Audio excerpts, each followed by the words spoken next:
Chapter 256. There were no declarations of war like the human nobles. There were no fake greetings either. After the two sides met face to face, a battle between magi immediately broke out. The old wizard named Corin raised his hand and gently drew in the air. Every time a strange glowing rune appeared in the air, a terrifying creature from another world would roar and step out of the void. Barbed lion, dark sound monster, ogre wizard, wyvern dragon, Fermi ant worker ant, night hound, although they were not high-level creatures from another world, they still had the terrifying strength of a quasi-wizard. More importantly, their numbers seemed to be a little too much. These creatures from another world were bound by the power of witchcraft. As soon as they appeared, they quickly pounced towards Wizard Corgan. Wizard Corgan also revealed a ferocious smile and dashed towards them. Since the battle had already started, Grim could not just sit back and do nothing. Grim looked up at the two wizards who were coldly staring at him and let out a laugh. Using the summoner to stall Corgan, and then gathering the two attacking wizards to deal with me first? It had to be said that their calculations were quite accurate. However, whether their plan would succeed or not would depend on their own abilities. As Grim took a big step forward, the battle between the three wizards immediately broke out. Carlos, who specialized in curses, quickly moved his body and kept himself outside of Grim's terrifying flame barrier. As he muttered, he brandished a rotten, withered wooden club at Grim. Black and gray cursed halos rained down on Grim's head. Some of the cursed halos were destroyed by the terrifying flames as soon as they entered the flame barrier. Some of the cursed halos were intercepted by the rapidly rotating lava shield. Only a few of them managed to enter Grim's body. Although there were only a few curses that could take effect, there was still an endless stream of them. Grim let out a muffled groan as he took a big step forward.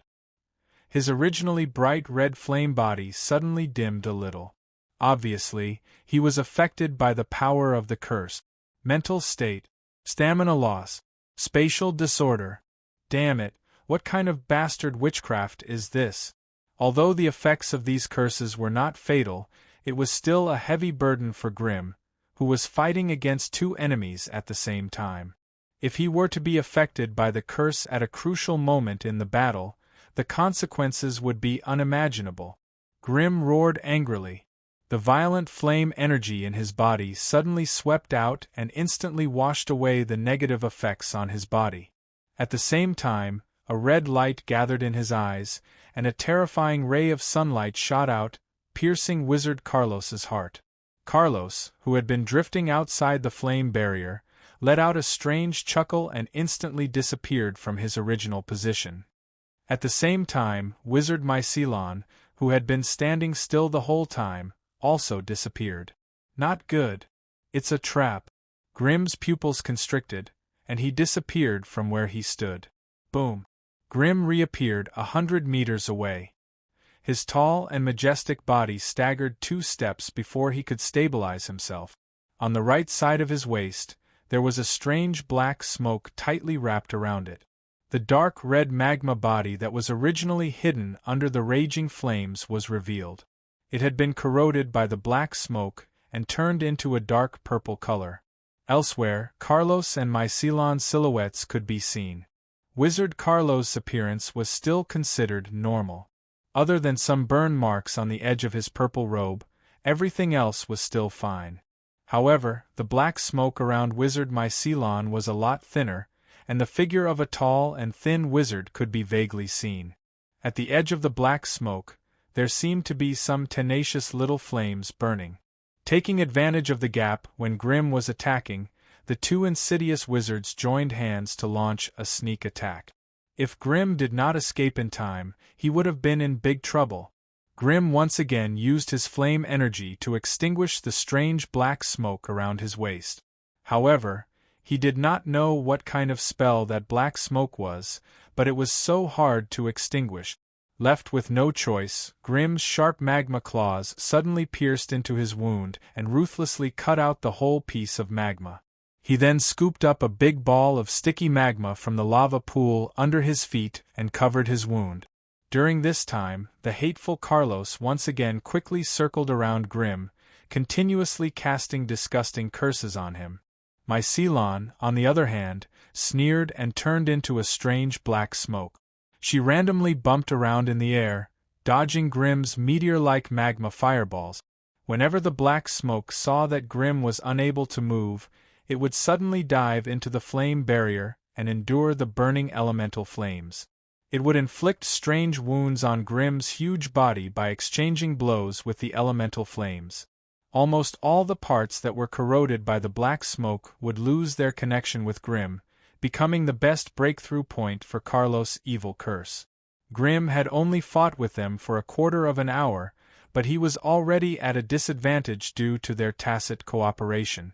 Grim secretly shook his head and sighed. As expected of a high-grade plane, the creatures there were far stronger than those in low-grade planes. Half a month ago, he was still slaughtering in the night plane, slaughtering grade 1 knights as if they were chickens. However, now that he had returned to the sorcerer world, he was facing the siege of 2 grade 1 sorcerers. Fire spells were indeed the most suitable elemental spell for slaughtering on the battlefield, but in small-scale battles between sorcerers, it still had its flaws. So what if a powerful fire spell could not hit its enemy? So what if a terrifying fire barrier could not trap its enemy? Against a terrifying sorcerer with the same agility and mobility, if he did not find a way to strengthen his abilities, Grim's previous advantage would disappear. Grim roared angrily. He finally decided to use his full strength. After throwing out a terrifying elemental crystal core, the Flame Lord stood up beside Grim. On the other side, the tall fire djinn emerged from the raging flames. At this point, this quasi-magus fire djinn could no longer serve as a qualified fighter. However, it could still be used for self-detonation, and it could be of some use. Apart from that, Grim stretched out his right hand and a flaming whip condensed from the pure power of flames instantly appeared. With this whip, it would no longer be easy for Mycelion to break through Grim's defenses. The secret voodoo scroll silently appeared in Grim's left hand, which was covered in flames. It flipped through the pages on its own. There were no weaklings among the sorcerers present. The strange existence of the secret voodoo scroll caused Carlos and Mycelion to frown. Soul equipment. This was definitely a soul equipment. However, all soul equipment had their own unique abilities, and it was difficult to determine what effect it had by looking at its appearance. If they made a mistake and allowed the fire wizard to seize the opportunity, this soul equipment alone would be enough to make them suffer. With this understanding, the 2 sorcerers could not help but slow down, and their attacks and defenses became more conservative. As a fire wizard, Grim was undoubtedly an elemental wizard who was best at creating his own territory. As the 3 terrifying fire demons roared and attacked unscrupulously, a large part of the battlefield was transformed into a terrifying pool of black and red lava. There were fewer and fewer safe places for the 2 sorcerers to stand on. A few elite acolytes from the Salubo family perched on top of the castle walls, their souls trembling as they watched the sorcerers' battlefield. If the previous battle between acolytes was considered intense, then the current battle between sorcerers was like a giant volcano had suddenly been shoved into the battlefield. Fierce flames and violent spells rampaged about, and the landscape around Rocker Castle had been severely altered. Even though they were a kilometer away from the battlefield, they could still feel the terrifying heat and the wind pressure pressing down on them. Loud booms rang out incessantly. Whenever a terrifying spell burst forth from the center of the battlefield, everyone's heart would stop for a moment. They were afraid that the sorcerers would get too excited, and if they were not careful, they would be wiped out along with the castle behind them. As for whether the terrifying Wizard Grim was the most powerful sorcerer, they did not know. However, they knew that Wizard Grim was definitely the most terrifying. On the ground, there was a large pool of lava, and in the sky, there were layers of black and red fire cloud. Between the sky and the earth, there was a world of raging flames. This terrifying Wizard Grim, with his own strength, had turned this place into his own territory. To the mortals of the world, to the future sorcerers like them, he displayed the terror of a powerful sorcerer in an almost insane manner.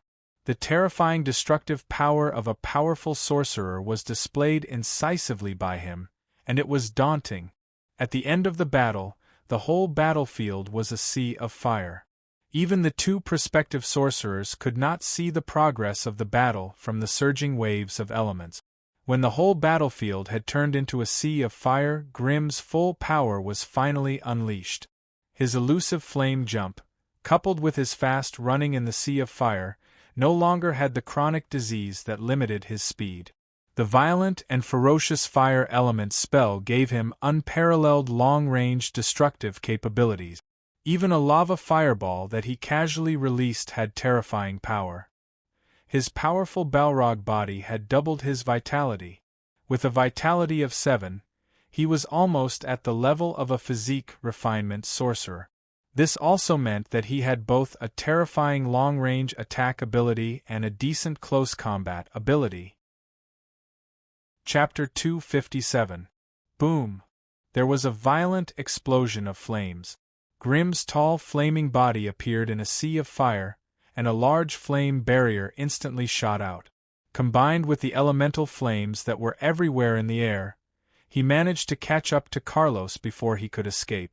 Carlos's gray defensive spell was burnt red by the elemental flames. In the next second, 2 violent lava fireballs exploded beside him. However, a strange skull made of pure gray smoke suddenly appeared and entered Grimm's body. Grimm's vision went black and he was blinded for a moment. Taking advantage of this opportunity, Carlos, who was burnt black all over, escaped from the range of the lava fireball in a sorry state. He quickly fled outwards. He had made a wise choice.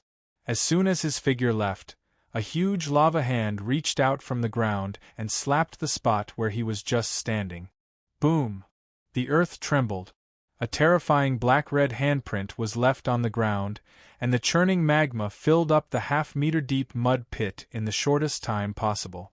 Immediately after, the majestic Lord of the Flames drilled out from the ground and roared soundlessly at the place where Carlos had disappeared. Grimm, who had just finished a pincer attack on Carlos, was also attacked by Mycelion. The two of them passed each other. Grimm used his whip to disperse half of the strange black smoke around Carlos's body, and Mycelion successfully left a millstone-sized ball of black smoke behind him. During this period, Grimm had tried to use the 6 instant cast spells stored in the secret voodoo scroll to kill Carlos, but he had never been able to catch Carlos's figure. The layer of strange black smoke around Mycelion's body was not only extremely corrosive, but it also seemed to have a special ability to block perception. Grimm had fought with Carlos for so long, but he had never been able to lock onto Carlos's position. This led to the current embarrassing situation. Grimm had been trying his best to cooperate with the Lord of the Flames to attack Carlos, but every time he was interrupted by Carlos's strange curse spells, it was difficult for him to succeed. While he was attacking Carlos with all his might, Mycelion was also constantly attacking and damaging his body. Although the elemental body of fire was not as lethal as a human's body, it was still the most important carrier of Grimm's consciousness. Once the carrier collapsed, Grimm's consciousness would lose the protection of his powerful body. That would be the time for him to be slaughtered. Perhaps he realized the danger he was in. Grimm immediately changed his tactics. In the next second, his tall flaming body crashed into a sea of fire and disappeared in an instant. This time it really disappeared. It was no longer a flame leap. Ever since he disappeared, he never showed himself again. It was as if he had completely merged into the sea of fire. Hence, only the Lord of the Flames was left in the field, taking heavy steps as it chased after the cunning Carlos. As for the giant fire spirit, it had died a long time ago. Carlos was indeed a veteran dark sorcerer. Almost every time he moved, he would scatter a large area of dark elemental halo. The dark elements that dispersed like a tide weren't used to attack, but to destroy the terrifying sea of elemental flames. However, while he was destroying the sea of elemental flames, the Lord of the Flames that was chasing after him was spreading the sea of fire. As the two chased, the entire battlefield was filled with smoke. However, within the sea of fire, Grimm's consciousness, which no one could detect, was constantly moving around. Every time they arrived at the center of a fire field, a strange face would be condensed in the raging elemental flames. The face had no body. It blinked its eyes and looked around. When it didn't find the enemy, it would quickly disperse and disappear into the flames. In the next second, in another area of the fire, Grimm condensed another face and looked around for traces of the enemy. He was looking for traces of Mycelion, but she was also looking for him. A strange ball of black smoke darted in and out of the gaps in the fire, calling out to Carlos, who was not far away. The spiritual connection between the two had never been broken. That kid is hiding very well. He's already completely elemental and can hide in the flames at any time. It's very difficult to find him by randomly bumping around. Mycelion finally couldn't help but suggest, try to attack the elemental puppet and lure it out. We'll try to pincer it again. Humph! Carlos laughed sinisterly. Why don't you show yourself and lure it out? That kid's soul equipment hasn't been used yet. If you want to try, go ahead. I'm not stupid enough to be a target. Since that's the case, let's attack together and get rid of that elemental puppet first. Without help, its sea of fire will only become smaller and smaller. It'll be easier to fight later. All right. Wait for my signal, we'll attack together next time. Carlos moved quickly in the midst of the fire and once again scattered a ring of gray smoke to form an elemental halo. In an instant, all the fire elements within 100 meters were destroyed. Behind him, the clumsy and sluggish Lord of the Flames took large steps forward. It sent a series of exploding fireballs towards Carlos while raising its large hands, intending to set up another sea of fire. However, at this moment, Carlos, who had been running away, suddenly turned around and dodged the incoming fireballs. A huge amount of dark elemental energy condensed into a terrifying spear that pierced through the Lord of the Flames' lava shield and pierced into its chest. At the same time, Mycelion suddenly appeared behind the Lord of the Flames, her hands covered in black smoke suddenly piercing into the lava body of the Lord of the Flames. Large black spots quickly spread across the dark red body of the Lord of the Flames. Although the Lord of the Flames had the strength of a magus, it was still not a true intelligent being. Facing the pincer attack of two veteran magi, its resistance had caused quite a bit of damage to them, but it still could not escape its fate of destruction. Sensing the warning from the node of the Lord of the Flames, Grimm's large body of flames quickly formed in the nearest field of fire. It was a pity that the cunning Carlos had already destroyed all the fire elements within 100 meters. The moment Grimm appeared, he was already 120 meters away from the Lord of the Flames.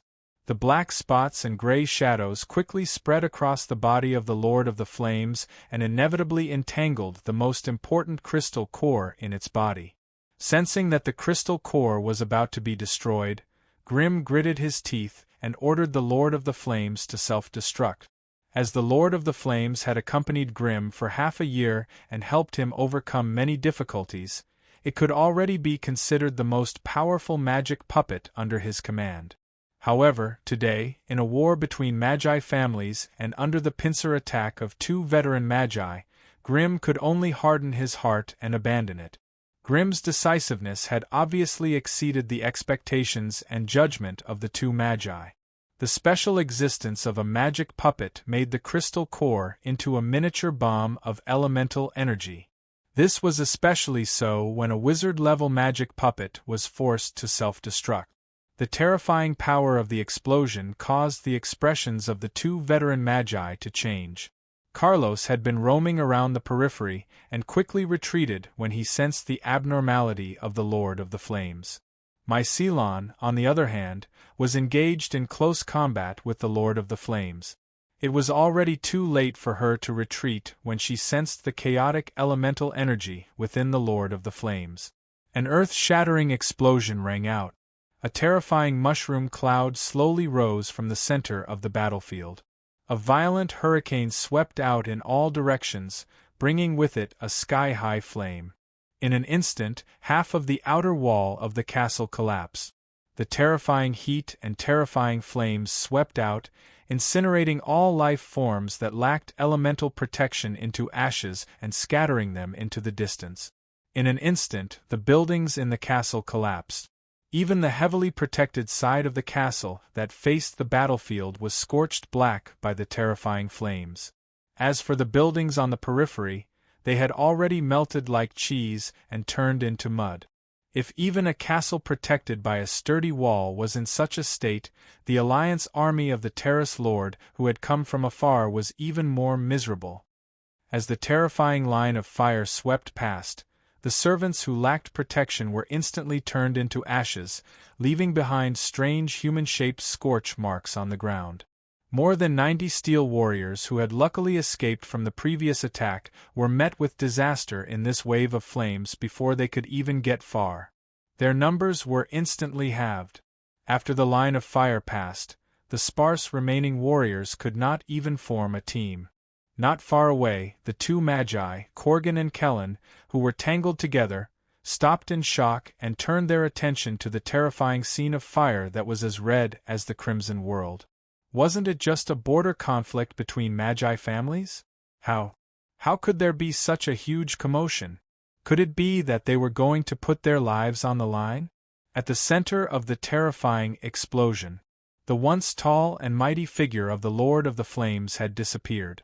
In its place was a terrifying pit with a diameter of 50 meters and a depth of 10 meters. Boiling magma was churning endlessly within it. The terrifying temperature of 4,000 degrees Celsius and the scorching heat had stirred up the air above the pit into pieces. Rays of brilliant crimson aurora floated in the air, looking extremely beautiful. However, any magus with a clear mind would not be mesmerized by such a beautiful scene, nor would they get close to those illusory lights. Because those were the elemental phantoms that were projected from the void after the space was shattered. With the defensive abilities of a level 1 magus, if one were to be sucked into the shattered space, there would be no chance of escaping alive. At that moment, at the edge of the pit, a charred body crawled out of the churning magma, staggering forward slowly. Behind him, there was a long trail of burnt footprints that were still burning. With the flashes of spells, the remaining flames on the charred body were finally extinguished with difficulty. Mycelion opened his charred, cracked lips and spat out a mouthful of hot air. Just as he was about to take out a potion to treat himself, he suddenly froze. In front of him, grim scarlet eyes were fixed on him, and the pages of the secret voodoo scroll in his hand were flipping rapidly. A powerful elemental force was gathering rapidly. "No. We can talk," Mycelion shrieked. Chapter 258. Mycelion was dead. A veteran magus with decent strength had died on a lowly battlefield. Such a shocking fact made it hard for both sides to accept. The Caltia Hills had a circumference of 120 miles. There were 3 cities, 1 large and 2 small ones, as well as 7 or 8 human villages. Even if these manors and villages were crushed into powder and converted into magic crystals, they would not be able to match the true value of a veteran magus. Therefore, the alliance of the 3 parties was more to test the strength of the Cerubo family on behalf of the forces behind them. If the Cerubo family had suffered losses in the planar war, they would definitely retreat and give up some of their benefit. They would then trade space for time to recover their strength. It could be said that border wars like this happened almost every day in the Tower Forest region, and the number of magus families and organizations involved was not small. However, it was rare for a magus to die because of this. As one of the parties involved in this invasion, Carlos of the Michel family could only helplessly announce his side's defeat. Both sides sat down again to negotiate the compensation. The cities that had been occupied had to be spat out, and the villages that had been plundered had to be compensated double. The Michel family even had to take out large amounts of precious resources to compensate for the Sarubo family's losses. As long as the Michel family did not want to escalate the conflict between both sides into an all-out family war, today's matter would come to an end. As for how the Michel family would compensate the Black Hand Association that my Ceylon belonged to, that was another matter altogether. Grimm and Kogan, on the other hand, returned to Ferdinand City after hastily settling things here. However, after this battle, Grimm's terrifying reputation as a fire demon had spread.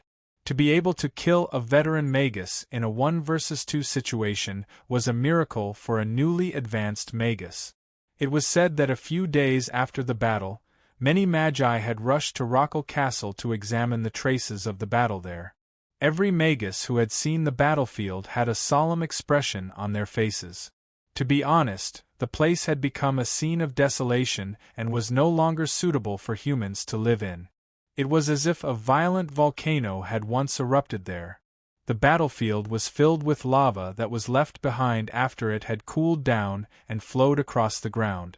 Breaking apart some of the strangely standing lava rocks, one would find some basically intact metal armor within, while the flesh and blood within the armor had already been mixed with the molten iron, becoming difficult to separate. Rockall Castle, which was the closest to the battlefield, had suffered a terrifying spell attack. More than half of the castle's buildings had softened into mud, and then solidified into a strange shape. Fortunately, with the compensation from the Mycon family, Viscount Tanner would have more than enough to rebuild 5 castles. After this battle, the disturbances against the Sarubo family naturally disappeared without a trace. Many families and organizations that had originally wanted to take advantage of the Sarubo family all gave up and began to observe again. However, Grimm had successfully earned the hatred of the Black Hand Association. After Grimm returned to Ferdinand City, he learned that the Black Hand Association was only a small organization with 7 wizards.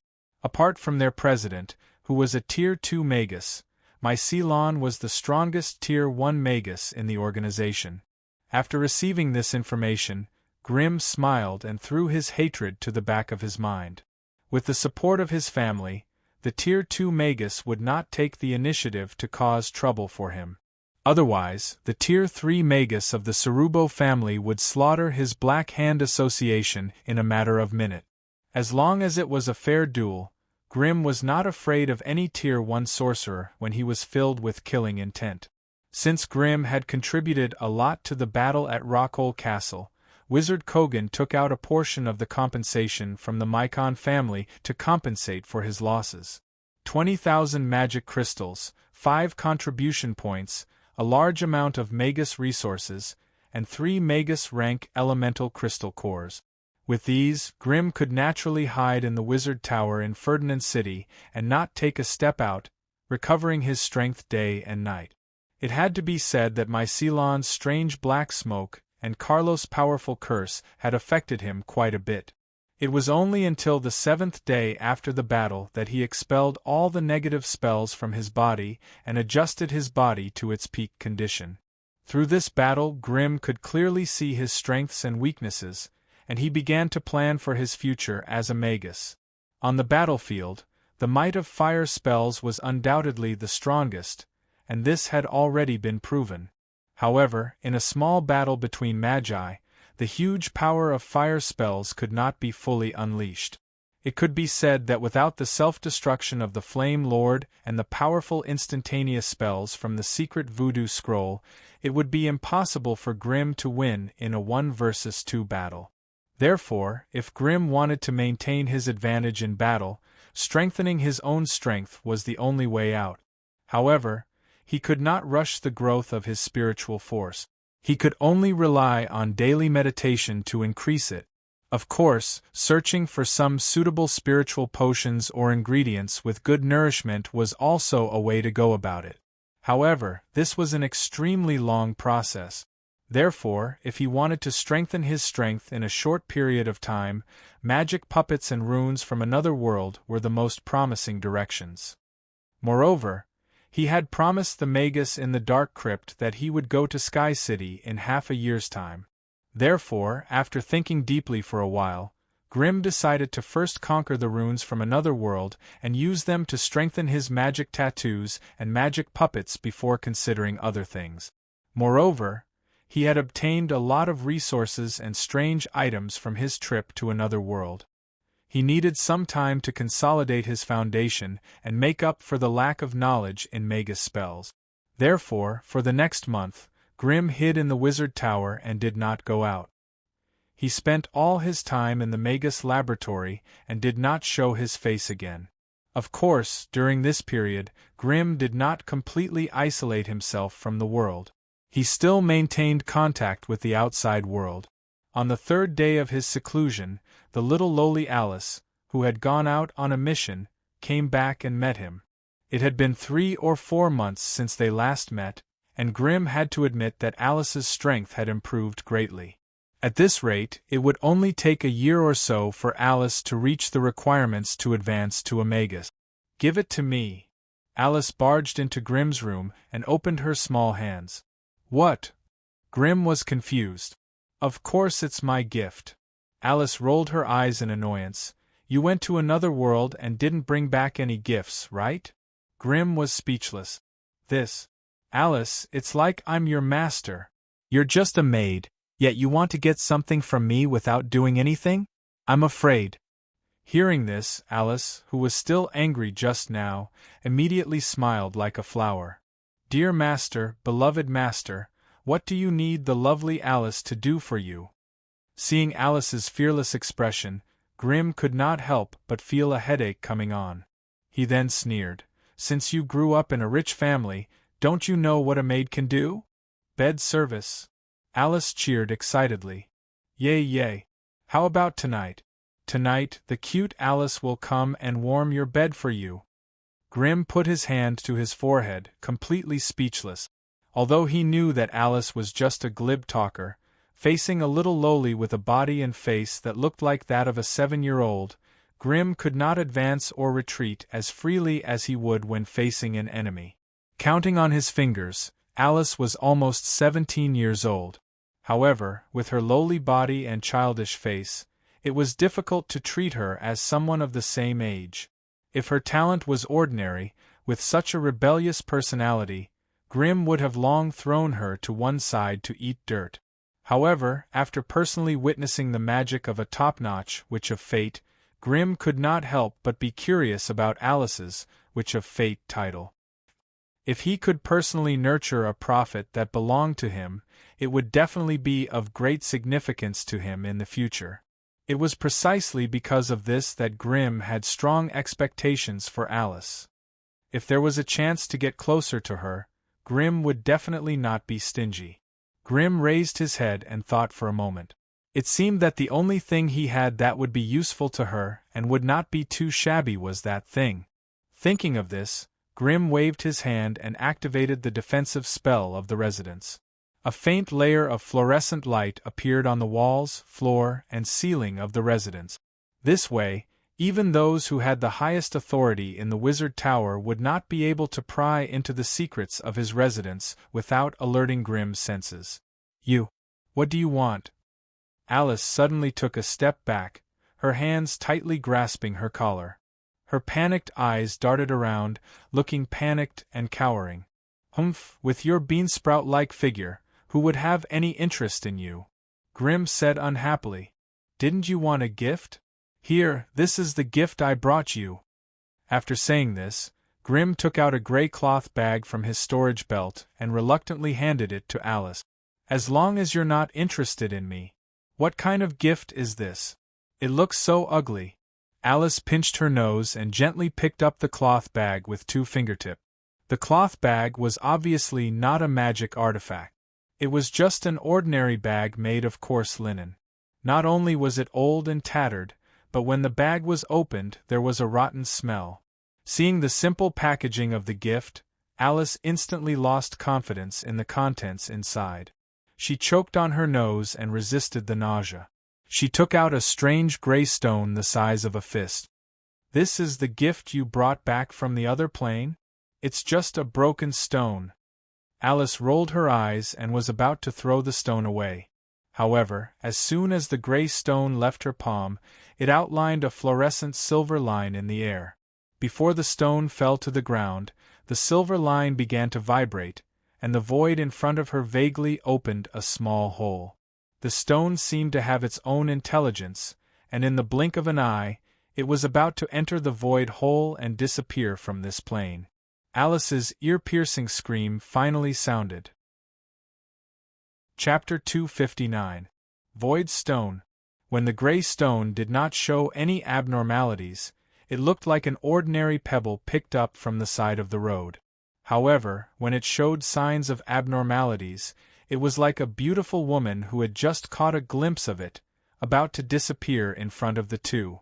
Alice let out an ear-piercing shriek, but her hands weren't idle either. She stretched out her little hand and reached into the void, forcibly grabbing that piece of void stone again. Grim was speechless as he watched this scene, the corners of his mouth twitching uncontrollably. A strange void stone. However, what was even more bizarre was Alice's innate spatial talent. Grim had seen very clearly that Alice had reached into the spatial crack with her bare hands, yet she did not seem to be afraid of being cut by the spatial fragments. Of course, the AI chip's high-speed motion capture had also discovered a thin layer of spatial membrane on Alice's delicate white watch. The spatial membrane formed by this innate talent was probably the main reason why she could touch the spatial fragments without getting hurt. Alice grabbed the void stone tightly and placed it on her forehead, carefully feeling the obscure spatial undulations within it. The smile on her face grew wider. Suddenly, Alice leaned forward and kissed Grim on the cheek. She then took a step back and lightly adjusted the hem of her skirt to perform a standard maid's curtsy. "Thank you, master. I like this gift a lot." She then ran out like a gust of wind. From the looks of it, she could not wait to use the void stone for some special experiment. Grim could understand Alice's excitement. She was currently stuck at the level of a quasi-magus. If she wanted to successfully advance to become a magus, the only thing she needed to do was to grasp a trace of the laws of the plane related to her innate talent in space. Then, with this trace of laws as the center, she could condense a core of her own consciousness in her space of consciousness. The void stone was undoubtedly a physical manifestation of the laws of space in the multiverse. It definitely contained an extremely special power of the laws of space. This was a perfect match for Alice's innate talent. As long as she could draw the power of the laws of space into her space of consciousness, the core of her consciousness, which was the key to advancing to become a magus, would be a success. Once Alice advanced to become an official magus, with her special innate talent in space, she could become a powerful magus in a matter of minutes. Grim felt his legs cramping at the thought of her enhanced spatial travel and spatial shattering. Without the support of the demonic puppets and the buff from the Balrog's transformation, even Grim would be crushed by Alice in a one-on-one duel. Therefore, in order to maintain the dominance of his identity as the master, he had to quickly increase his own strength. After sealing the door, Grim got up and went to a secret room. This was where all the spoils of war he had obtained from the Knight's Plane were stored. It was also the stepping stone for him to become stronger in the future. He walked to the side of the wooden table and lifted a piece of black cloth. A disgusting aura of depravity assaulted his senses. This was a flame demon's heart the size of a head. Its dark red flesh, thick tendons, and surging life energy mixed with the chaotic aura unique to the lower layer, forming the unique and strange bloody and murderous aura of abyssal creatures. This fire demon's heart had been separated from the main body for a long time, but under the stimulation of witchcraft power, it still possessed a strong vitality. As the giant peach-like heart trembled slightly, a dark red energy lingered around it, making one feel nauseous. Grim stretched out a finger, condensing a trace of witchcraft power at his fingertip, and lightly touched the flame demon's heart. Immediately, the area where Grim's finger touched the flame demon's heart ignited with a dark green abyssal flame. This flame obviously had the sinister, corrosive, and devouring characteristics unique to the abyssal world. It quickly spread from the flame demon's heart to Grimm's finger. Even with Grimm's flaming body, he could feel a slight pain from his fingertip. It was as if this abyssal flame could burn through his flaming body and directly harm his spiritual world. Grimm frowned slightly, and violent elemental flames gathered at his fingertip. Finally, he extinguished the abyssal flame with absolute numbers. As expected, it was a powerful force. Grimm crouched down and held his breath, blue light flickering in the depths of his black pupils. Beat. Detected a special bioactive specimen. Basic data has been recorded in the database. Requesting host to name it Flame Demon's Heart. Beat. Bioactive specimen Flame Demon's Heart has been recorded. Show me the sample data of the Flame Demon's Heart. Following Grimm's order, a 3D hologram of the Flame Demon's Heart suddenly appeared in his mind, spinning gently. Beside the hologram, data poured down like a waterfall, filling up the space in Grimm's mind. Grimm closed his eyes in concentration, filtering out most of the trivial data, leaving only some basic biological data that was easy for him to understand. Bioactive specimen, 46%, can be strengthened. Bioactive specimen, 1155 degrees of energy, can be strengthened. Bioactive specimen, 135 degrees of energy output, can be strengthened. Life energy conversion rate, 41%, can be strengthened. Abyssal aura retention rate, 18%, can be reduced. Grimm opened his eyes and straightened his body, looking down at the flame demon's heart. His heart was filled with intense desire and uncontrollable passion. With the slow growth of his spiritual force, this flame demon's heart might be the only hope for him to maintain his powerful strength. Ever since the first day he obtained the flame demon's heart, Grimm had been thinking about how to use its immense power. With the AI chip doing a lot of searching and filtering in its database, the only way Grimm could use the flame demon's heart was when he transformed into a flame demon.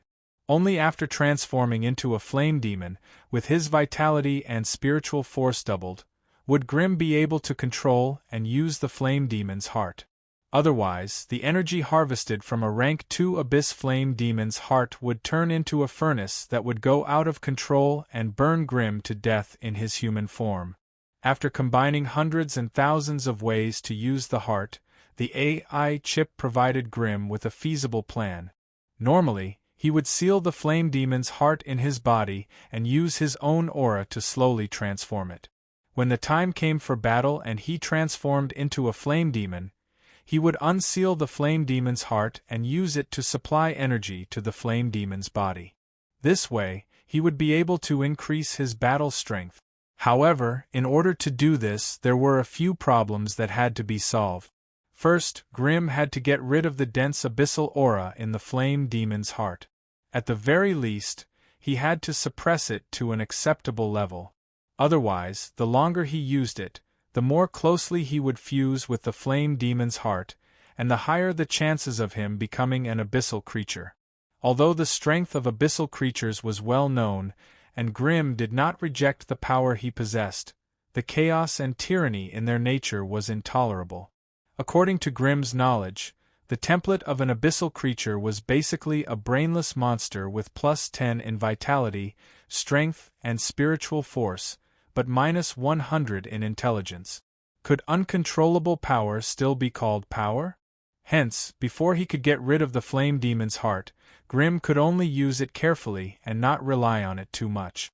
Secondly, according to the AI chip scans, there were many areas where the flame demon's heart could be strengthened.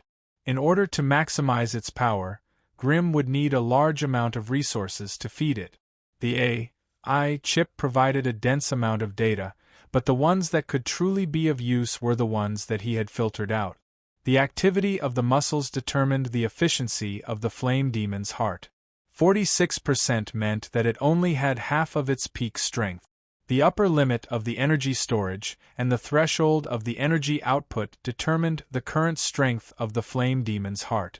The energy heart was the magic organ of an abyssal flame demon, so it could naturally store a certain amount of fire elemental energy. 1155 degrees meant that it could store 1155 degrees of fire elemental energy when it was not in combat. This was something that Grimm could use at will during combat.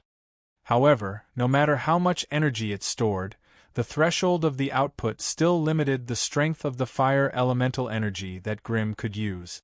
135 degrees meant that each of Grimm's fire elemental energy attacks could reach a maximum of 135 degrees. This strength far exceeded Grimm's current strength. It had to be known that most spells cast by a rank 1 magus had energy levels between 60 and 80 degrees. Grimm had chosen to specialize in fire, and had given up on other elemental spells to increase the power of his fire elemental spells to 115 degrees. And this level of energy was the limit of Grimm's current strength. However, this flame demon's heart could reach a threshold of 135 degrees even though it was only half effective. As the energy heart of a rank 2 abyssal flame demon, its strength was evident. With 1155 degrees of energy stored, based on the attack power of a single spell of 135 degrees, it was enough for Grimm to unleash his strongest attack 8 times with some left over. This would be of great help to him in increasing his strength. His life force conversion rate of 41% meant that even in combat, Grimm had the ability to convert his life force into fire elemental energy. This endless replenishment would allow Grimm to become a terrifying war machine. As long as he was alive, he would never run out of energy. It was a pity that there was still a lot of work to be done to make use of such a powerful flame demon's heart. He could only slowly deal with it in the future. Grimm nodded in satisfaction and covered the flame demon's heart with the black cloth again. The strange thing was that although this black cloth looked ordinary, the moment it was covered, the abyssal aura that had filled the secret room disappeared in an instant. This proved that this ordinary-looking piece of black cloth was actually a magic tool that specialized in concealing the aura of different types of energy. In the secret room, apart from the flame demon's heart, there were also 2 void stones, 4 magus-grade elemental crystal cores, the mysterious golden apple, the deception orb, the Hikila resonance crystal, the flame emblem, and the Xandra sheep transformation rod. Chapter 260. South Felder City, Magus Tower. Grimm sat quietly in front of his desk, unfurling a piece of parchment. Based on his memories, he slowly wrote down a strange rune. The runes from another world had been sorted and filtered by the AI chip. Apart from the 122 basic runes that were common between the 2 planes, there were also 23 variant runes and 28 new runes. The variant runes referred to the runes from another world that were similar to the rune system of the Magus world. However, there were slight changes due to the difference in the power systems of the 2 planes. However, apart from the variant runes, there were 28 new runes that were not present in the rune system of the Magus world. Hence, if Grimm wanted to modify them into something that could be used by Magi, he could only experiment and create new runes one by one. After 3 days of non-stop deduction, the AI chip had finally analyzed a new rune and converted it into a rune form that was recognized by the Magus world. The rune that he had written on the parchment represented recovery in the Knight's Plane. Engraved in a rune formation would give a person double the recovery rate. However, in the Magus world, as the rune was completed, a faint purple glow began to gather on the parchment. Immediately, a strange monster's hand stretched out from the parchment, slowly probing its surroundings. On the palm of the monster's hand, there was a strange eye. The size of the eye was similar to that of a human's, but the white and purple pupils were a little frightening. What was even more frightening was that it was still blinking, as if it was observing the situation over here. Grimm sat still, the fire elemental energy in his body slowly gathering. He asked in a deep voice, "Are you a monster or a life form from another world? Can you understand what I'm saying?" The AI chip's prompt sounded in his mind. detected abnormal force field fluctuations, currently invading the host's spiritual senses. Initial diagnosis is an illusion. Requesting host's instructions to cut it off? The monster's hand finally stopped moving aimlessly and pointed its palm at Grim. The strange eye suddenly closed, and when it opened again, it was blood red. Red mist sprayed towards Grim's face like a tidal wave. Grim couldn't bear it any longer and roared, a violent lava fireball exploding in front of him. The magma shield rose in time to block the splashing lava and magma, and the strange monster's hand disappeared. Even the witchcraft-protected desk was completely destroyed, and the scene was a mess. Grim sighed helplessly. He released the defense spell and contacted the wizard tower genie. "Help me repair my room." Scan found severe witchcraft damage. The estimated repair cost is 35 magic crystals. The cost has been added to your public bill. After the mechanical voice of the tower genie disappeared, the residence that had been eroded beyond recognition by the raging flames and scorching lava immediately began to change. The floor that had been eroded and full of potholes recovered with a slight bulge, while the steaming hot magma slowly disappeared from the field, as if it had been erased by an invisible eraser. A moment later, the residence was restored to its original state. Grim sat down in front of his desk after sealing the defensive spells in his residence, silently communicating with the AI chip. AI chip, did you record what happened just now? Did you discover anything strange? Beep. Host has suffered from an illusory attack. The source of the attack is an unknown mysterious rune. Illusory attack? Grim couldn't help but mutter to himself. How did the recovery rune he expected turn into a mutated illusory rune? The difference between the two was too great. Did the AI chip deduce wrongly? Or was there something strange about those runes from another world that he could not understand? Thinking about it carefully, the experience just now was too realistic. Now that he closed his eyes, the strange hand that seemed to have no bones and the abnormally nimble eyes appeared in his mind. Such a scene was just an illusion? In the last scene, the strange eyeball had attacked him. If he had not resisted, would he not have suffered any damage? Although there was a trace of doubt, Grim shook his head and denied this dangerous thought. No, he definitely could not make such a dangerous attempt.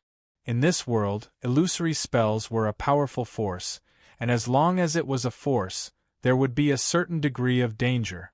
Hence, even if he was sure that it was an illusory spell, he still had to defend against it. After thinking about it, Grim felt that he had only been a magus for a short period of time, and the resources he had in store were too insufficient. He had almost zero methods to defend against illusory spells and spiritual force spells, and he had to rely on his spiritual force to resist them. This was not in line with the nature of a magus, who was good at using knowledge and resources. As for the special items like the shrieking twig that he had obtained as an acolyte, they were no longer suitable for him at the magus rank. If Grim wanted to obtain some magic artifacts or equipment that could be used by magi, he could only place his hopes on Sky City. After all, in the entire Magus continent, Sky City, with its large number of arcane magi, was definitely the first among the three great Magus organizations in terms of the quantity and quality of high-grade magic artifacts.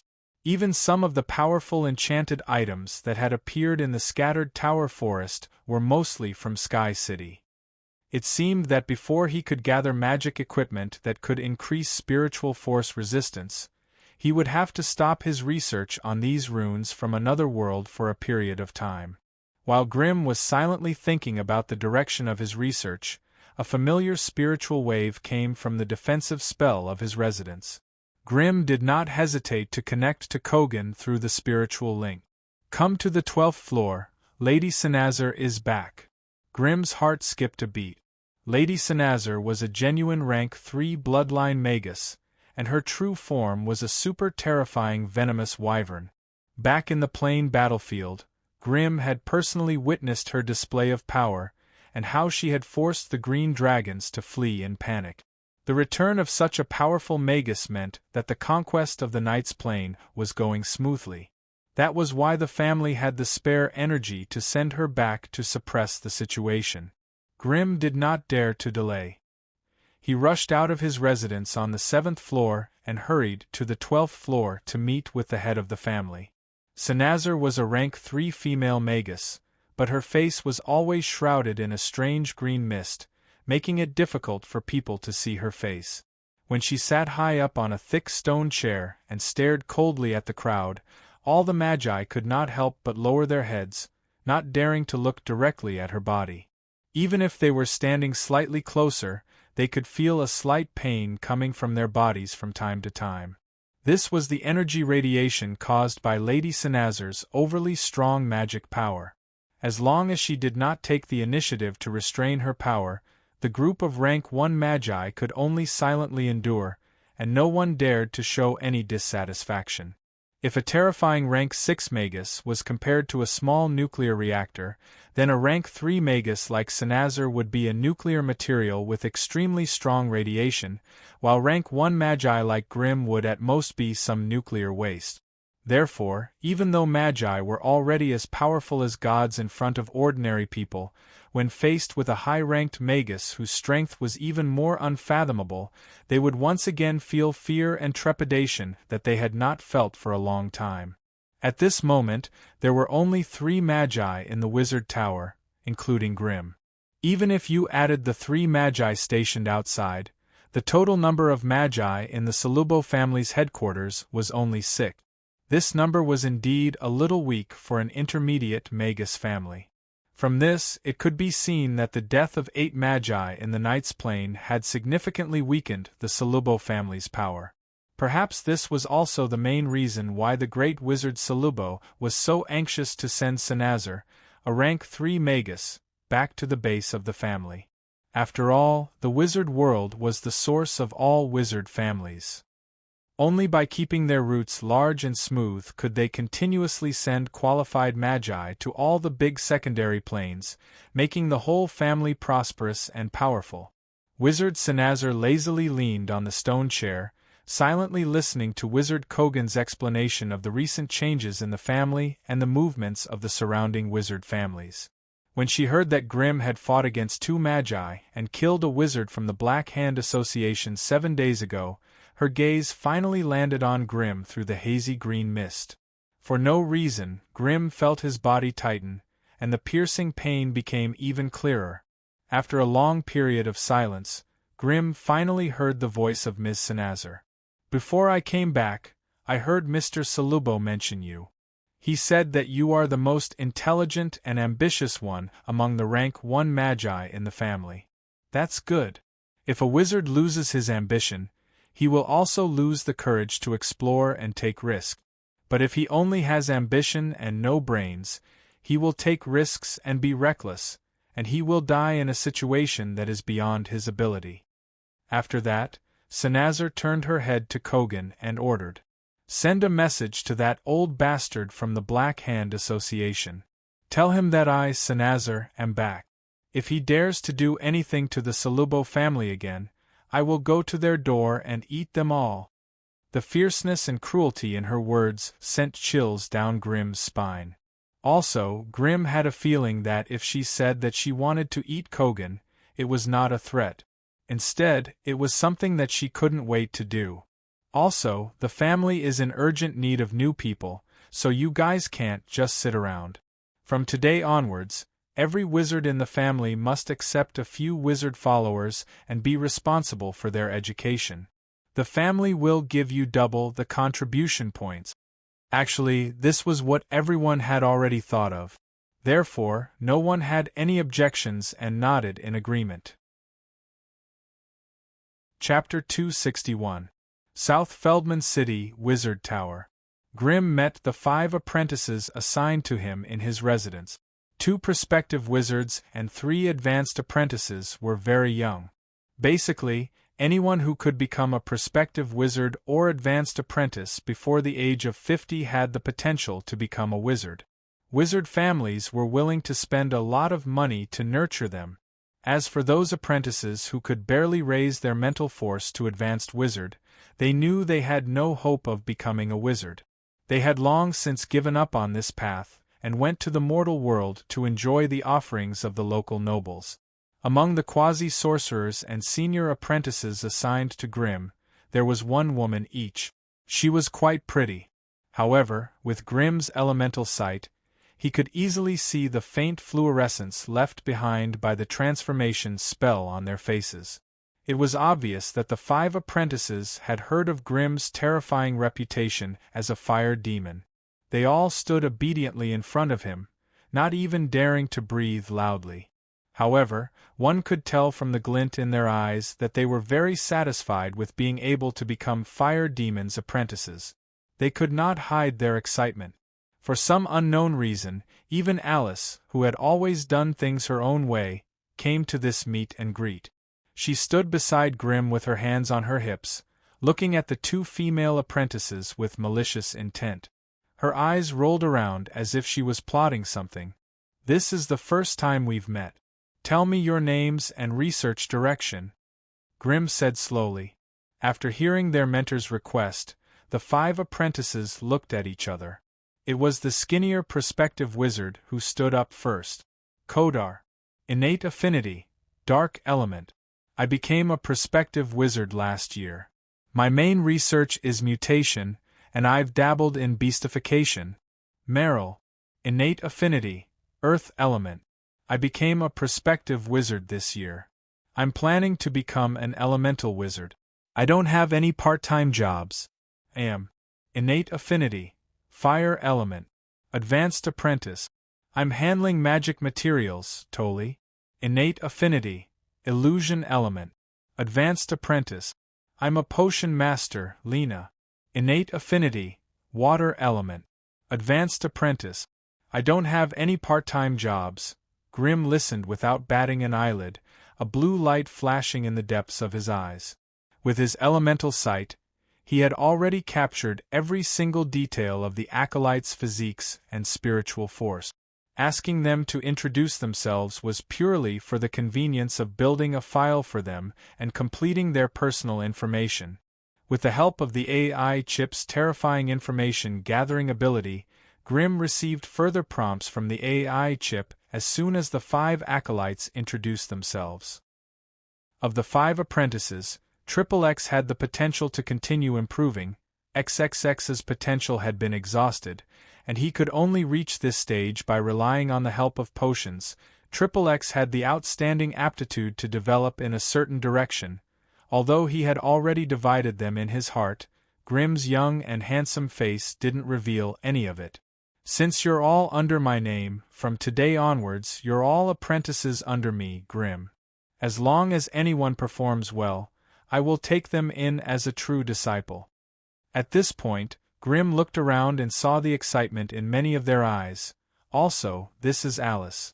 She's my personal maid and also your senior apprentice. If you have any problems in the future, you can ask her for help." Hearing Grimm's words, Alice immediately puffed out her chest and folded her belly, looking like she was the big sister. The acolytes looked at each other and bowed to Alice at the same time. The 2 young would-be magi seemed a little reluctant. In the Magus continent there was a world of difference between an acolyte and a disciple. The status of an acolyte only showed that you had studied under a master. When necessary, you could rely on your status as an acolyte to obtain the master's protection. However, the status of a disciple was completely different. It was more like a magic contract, and both parties would have a more intimate and clear relationship of knowledge inheritance. Sometimes, if a magus were to die in an accident, his disciple would have the right to inherit all of his asset. Therefore, most magi did not want to cause more trouble for themselves. As such, they often had a large number of apprentices, but there were very few true disciples, or even none at all. According to the tradition of the Salubo family, you have become my acolytes and have the right to obtain free knowledge from me. Every 7 days, you will have a chance to ask a question for free. High-ranked acolytes can ask 1 question, while would-be magi can ask 2. In addition, I've also dabbled in elemental puppetry, biology, anatomy, neurology, and the basics of potions. If any of you are willing to be my collaborator, I can share the results of my research with you, and you can also use my lab for free. Grimm said expressionlessly. Hearing his words, the acolytes could not help but look hesitant. Although they were the most precious treasures of the Solubo family, not everyone dared to cooperate with the Magi in experiments. Most Magi's experiments involved forbidden subjects, and the risks involved were self-evident. Although the participating acolytes could share the results of Magi's experiments, the damage to their bodies and minds was unknown. Under normal circumstances, acolytes who were confident in their future would not choose this path. Only those who had exhausted their potential or were short of money would choose to take a gamble to gain their mentor's attention and favor. The would-be magus called Kodar could not help but bow and ask, "Respected mentor, may I know what the experiment you mentioned involves?" "It's related to illusions." The acolytes could not help but look at the high-ranked acolyte, Tori. He was the only one who had an affinity with illusions, so he was obviously more suitable to be the so-called collaborator. Feeling everyone's scorching but invisible pressure, Tolly braced himself and took a step forward. He bowed and said, "Sir Mentor, I'm willing to participate in your illusion experiment." "Oh." A gentle smile appeared on Grimm's face. "Are you willing to be my collaborator?" "Yes." Tori squeezed out a smile that was uglier than crying. "It's my honor to be able to participate in your experiment." "Very well, then let's sign a magic contract." Grimm nodded in satisfaction. With a wave of his hand, a magic contract scroll made of pure flames appeared out of thin air and slowly floated in front of Tori. Tori rubbed his eyes and carefully read all the terms in the scroll. He found that the content was exactly the same as what Mentor Grimm had said, so he carefully left his own magic imprint on it. With a soft crackling sound, the magic contract scroll turned into a ball of flames and disappeared into the air. "If there's nothing else, you can all leave. Tori, get ready. Come here at 7 tonight." Grimm was obviously in a good mood after getting an experimental subject as expected. The smile on his face was a little wider than usual. The acolytes bowed at the same time and slowly left. Alice rolled her eyes and secretly followed them out. It wasn't until an hour later that Alice came back arrogantly, looking like a little fox who had stolen a hen's food. "How was it?" Grimm put down the book in his hand and asked lazily, "How many did you defeat?" 5. "I beat all 5 of them to the ground," Alice said proudly and disdainfully.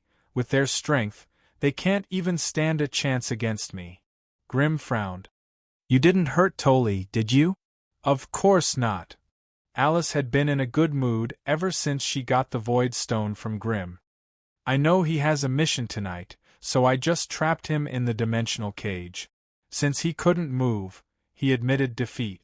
"What about them?" Grimm asked curiously. "I've beaten them into a pig's head. I'm going back to apply medicine." Alice clenched her small fists, looking like a violent queen.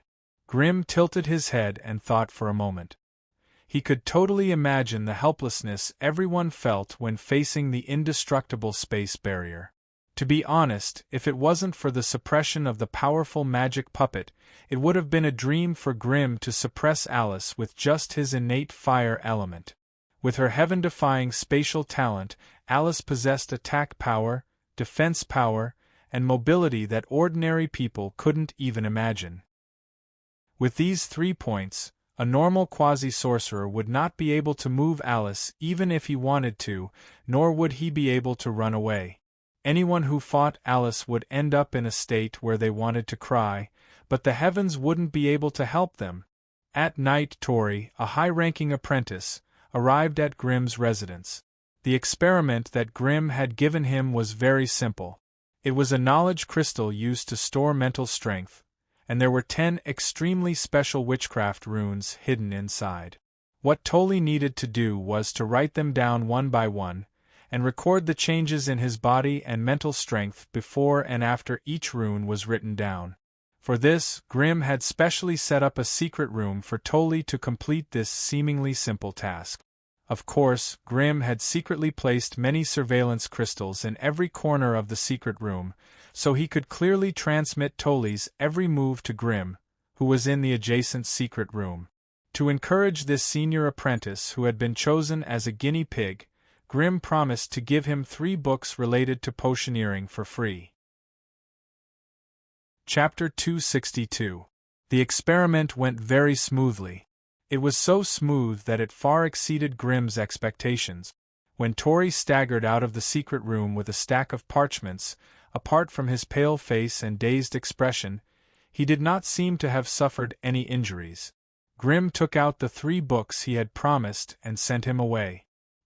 He then began to examine the parchments in detail. As expected, 2 out of the 10 parchments that were supposed to have runes drawn on them were completely blank. Tori did not seem to notice this at all. Grimm pondered for a moment. First, he collected the 8 verified runes and tried them out one by one. He successfully obtained 8 completely new runes that had never appeared in the Magus rune system before. With these 8 runes, tonight's experiment was not a complete failure. At the very least, he had gained something, right? However, Grimm was extremely curious about the 2 runes that had disappeared for no reason. He vaguely felt that the direction of his research had gone astray. To be honest, the new runes that the AI chip had successfully derived were all auxiliary runes. Not a single one of the key runes that played a leading role in the fusion of rune energy had been successfully derived. It was as if these runes were hiding some deep mysteries that he did not understand. What were runes? In the end, they were just a manifestation of the laws of the plane. The earliest records of the origin of runes originated from the research of magic runes. Although some powerful monsters did not know any knowledge or principles, they could successfully use extraordinary powers. On their bodies, magic runes would naturally form. Magi were originally a group of mortals. It was only when they were fighting against the monsters that they noticed the existence of magic runes and began to secretly learn them. First, they used the method of copying these magic runes onto their bodies, giving them special extraordinary powers. After tasting the benefits, Magi continuously collected magic runes, accumulated them, and began to simplify and modify them. Hence, after tens of thousands of years of fumbling in the dark, they created the Magus runes of today, which indirectly led to the development of the Magi community. In all seriousness, the study of runes was the one that was closest to the origin of the laws of the plane. As for the runes that came from the Knight's plane, the core runes that occupied a dominant position couldn't be analyzed for a long time. Even simple writing on them couldn't be achieved. This was enough to expose that the core rune's production must have a secret that he was not aware of. What would that be? A group of inferior natives from a secondary plane who hadn't even established a complete casting system. How much advanced rune knowledge could they have researched? Wait a minute, Grimm made a sudden move. It seemed that the Knight's plane wasn't just filled with low-level creatures. There were also some high-level creatures from the outside, such as green dragons. Grimm's eyes lit up. He felt like he had discovered something. He had brought back a large number of rare materials and historical records from the crafting camp of the Kingdom of Night. However, he had focused all his attention on the content related to runes and had never paid attention to the history of the formation of the Kingdom of Night. Now that he had discovered his oversight, Grimm immediately corrected himself and spent the entire night combing through the so-called history of the Kingdom of Knights.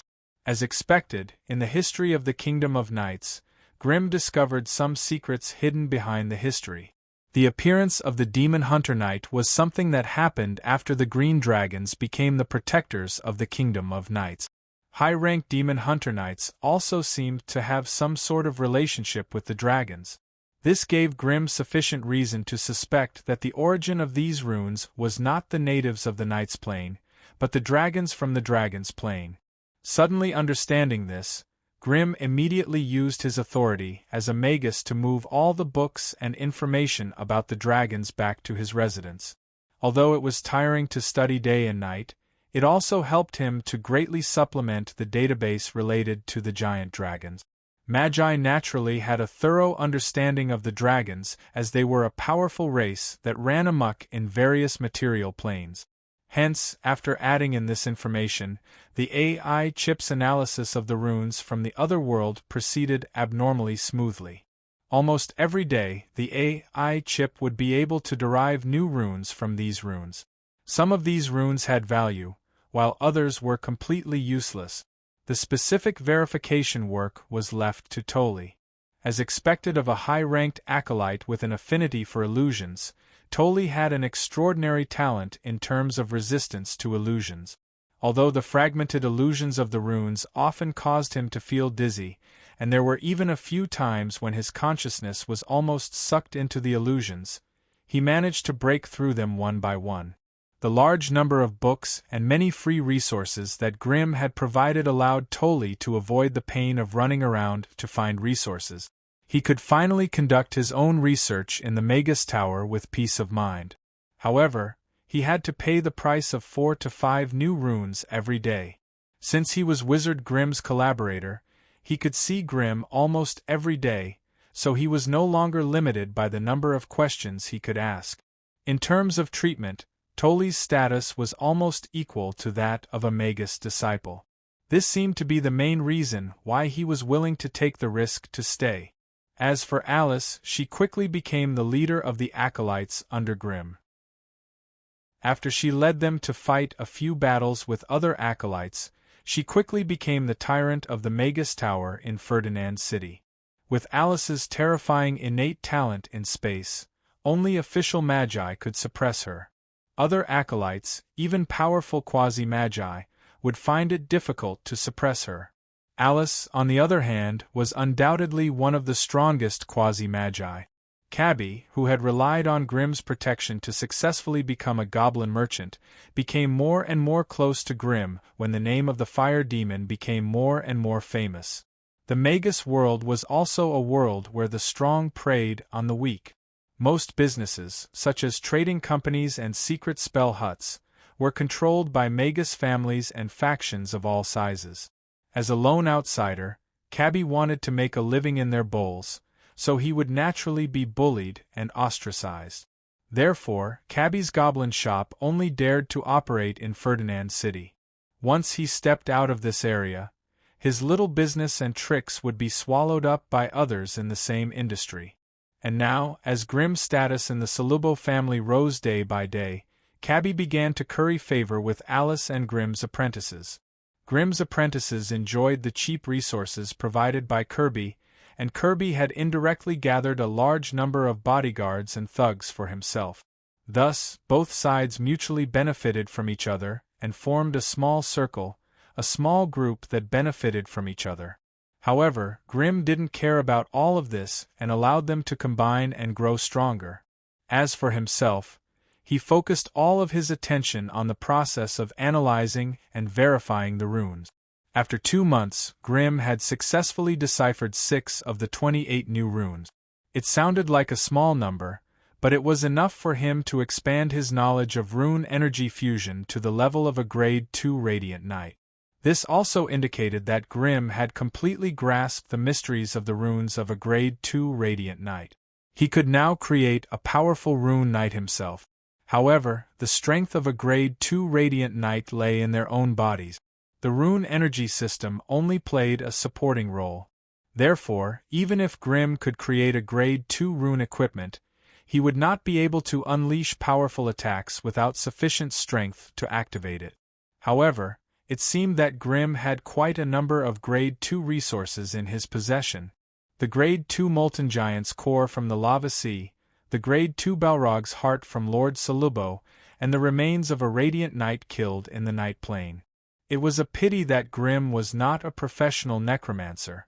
Otherwise, he would be able to create some powerful undead with ease.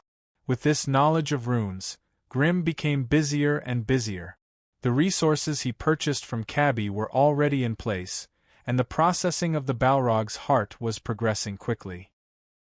There were still 4 Magi elemental crystal cores, and a Grade 2 Molten Giant's core waiting for him to process them one by one. Upgrading his Balrog transformation tattoo with his new knowledge of runes was also a top priority. Even when he had free time, Grimm still had to design and create a rune equipment that suited his abilities and talent. With all these things, Grimm's time was packed to the brim. He could not find any free time at all. Unfortunately, the 4 Magi elemental crystal cores he used for practice failed twice. In the end, Grimm only obtained 2 magic kryptonite cores. One was the rotting ones, and the other was the roaring ones. The rotting ones were Magi kryptonites made from toxic elemental crystal cores. They looked like a slime monster covered in sticky green liquid. They had special abilities such as acid sputtering, poisonous aura, and splitting and multiplying. The acid they spat out was extremely corrosive and poisonous, and could effectively erode the opponent's defenses. Its ability to divide and multiply allowed it to split itself into 2 smaller rotted ones when it suffered enough damage, thus forming a more ferocious firepower. Currently, the rotting ones could split and multiply 3 times. This meant that once he released the rotting ones, after a long battle, Grimm would be able to obtain 8 Magi firepower turret. As for the roars, which were made from the Earth elemental crystal core, it looked like a 5-meter-tall giant stone man. Its special abilities included earth tremor, boulder throw, rock armor, etc. To be honest, in order to maximize the destructive power of his fire innate talent, Grimm especially liked these kryptonites with strong defenses. Chapter 263. The days passed one after another. The resources that Grimm had accumulated during this period also disappeared from the assembly line and were gradually converted into his strength. After the 2 wizard-ranked mana puppets, the Tier 2 Molten Giant's core was successfully transformed into a terrifying elemental mana puppet, the Inferno Tyrant. Of course, Grimm's abilities were limited. The Inferno Tyrant definitely could not reach the level of a Tier 2 Magus. However, the earth and fire elemental energy that it could activate with a wave of its hand was terrifying enough to crush a Tier 1 Magus.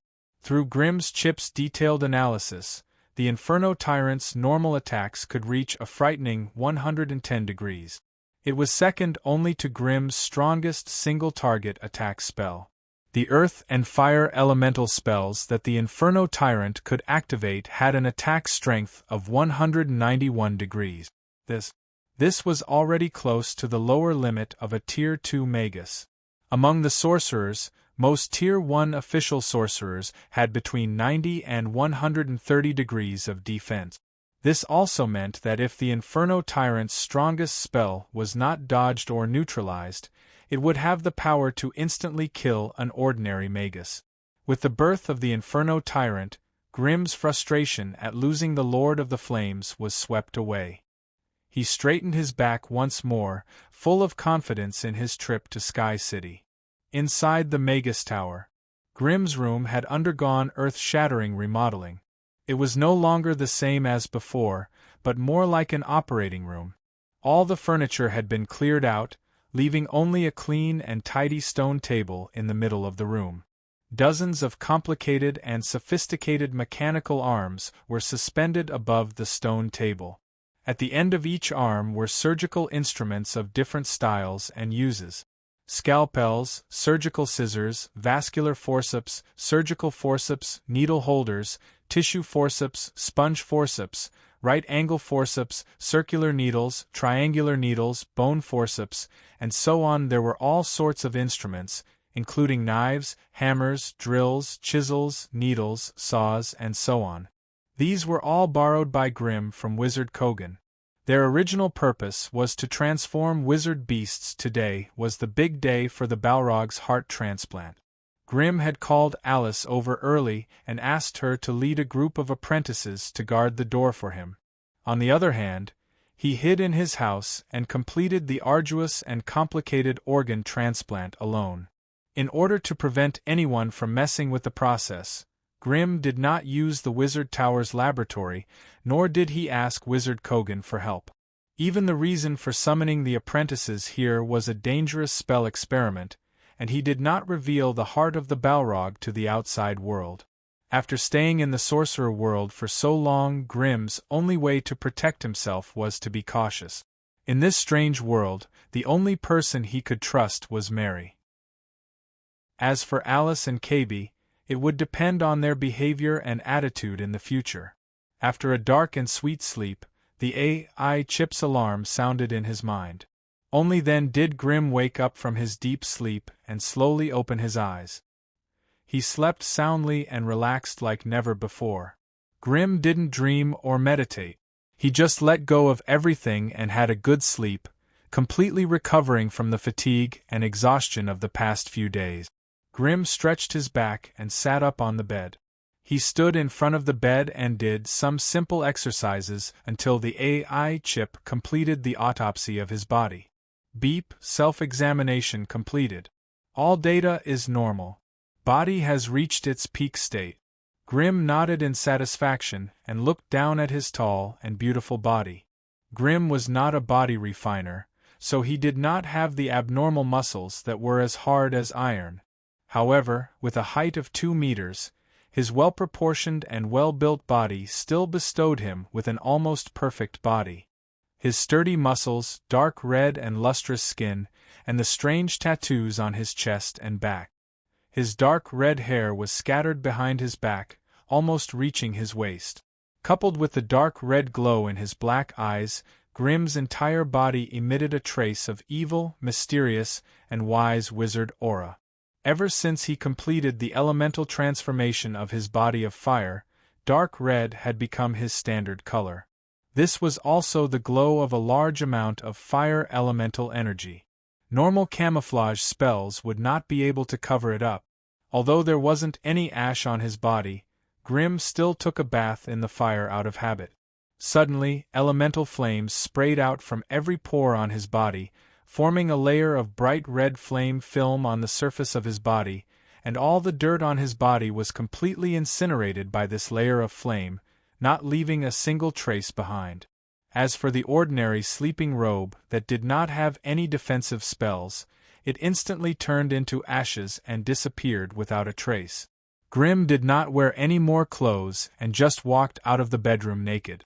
He went straight to the operation room that had been converted from a workshop. Grimm closed his eyes and checked the defensive spells in the room. He confirmed that all the defensive spells had been activated and that the place was impenetrable. He then calmly lay down on the cold stone platform.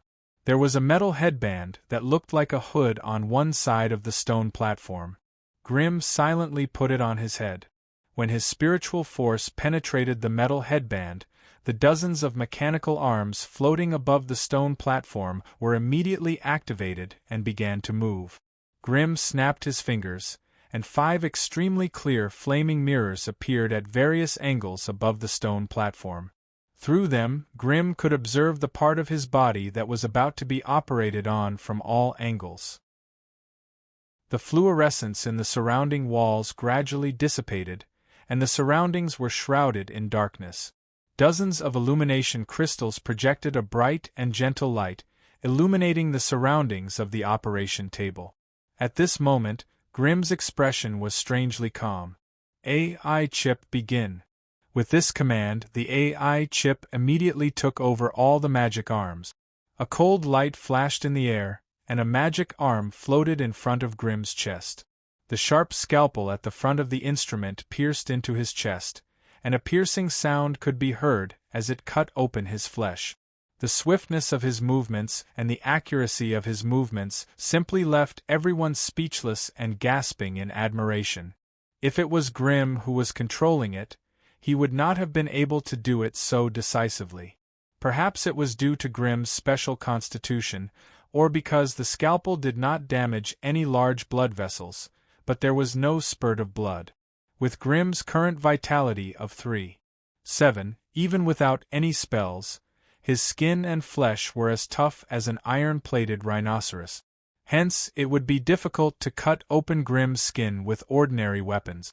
and the magic tools used for surgery today were obviously enchanted. After the operation was completed, the scalpel was immediately moved away.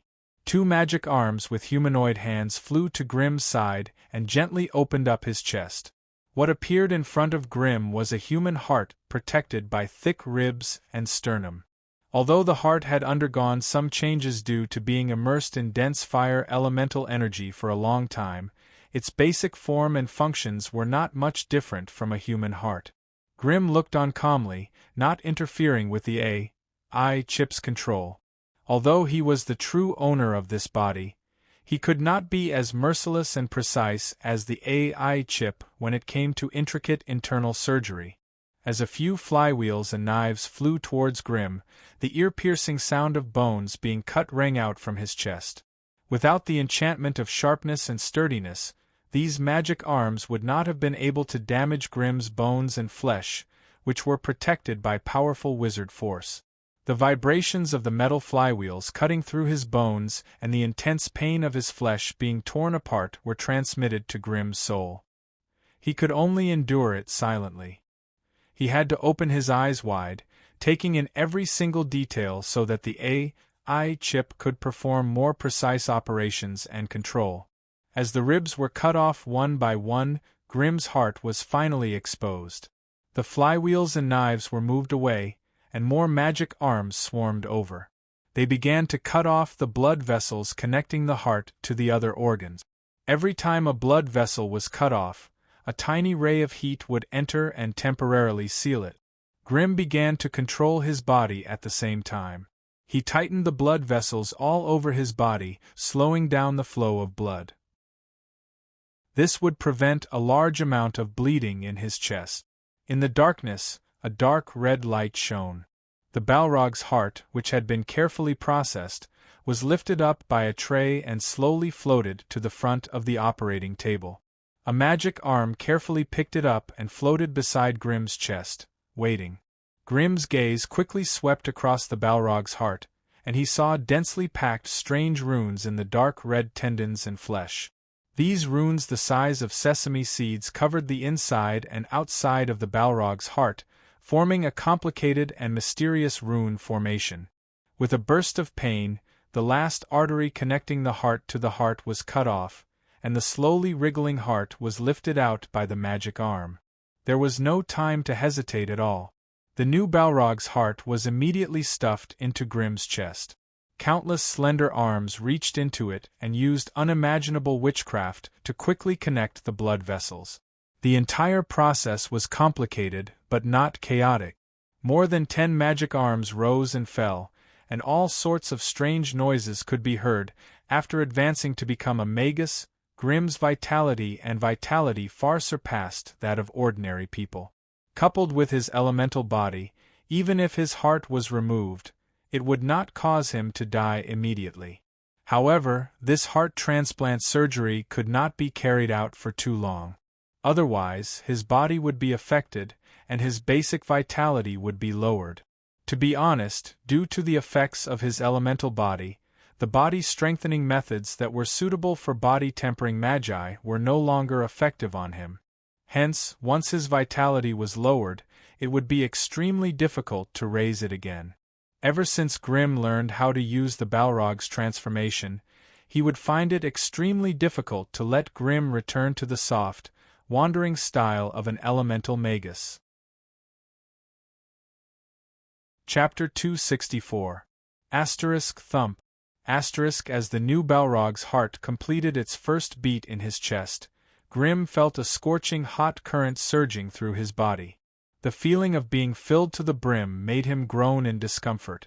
Although the Balrog's heart's power had been mostly sealed by the runes, the powerful strength of a Grade 2 abyssal demon was still too much for Grimm to bear. Powerful strength had to be borne by a powerful body. The abyssal Balrogs in the lower realm were usually more than 4 meters tall. Their physiques were so tough that they could even stand shoulder to shoulder with dragons. Although they still had a body of flesh and blood, their blood vessels were filled with scorching hot magma, and their bodies were filled with violent and evil flames. After suddenly transplanting the magical organ of such a powerful creature into Grimm's body, apart from the unbearable power of flames, he also received the violent and cruel aura of an abyssal Balrog. If Grimm's body had not completed its elemental conversion, he would have been burned to ashes after the first beat of the Balrog's heart. But now, even though the Balrog's heart had merged with his body, Grimm still felt uncomfortable all over. It was as if his blood was slowly heating up and burning his body bit by bit. Fortunately, the sealed Balrog's heart only beat twice per minute, which prevented Grimm from being burned to death by his uncontrollable flames. This was actually a short-term discomfort caused by the Balrog's heart not reaching a new balance with his body. As long as he recuperated and adapted for a period of time, a new life cycle would definitely be established. At that time, under the influence of the powerful Balrog's heart, Grimm's physique might even grow further, gradually approaching the path of a berserk wizard.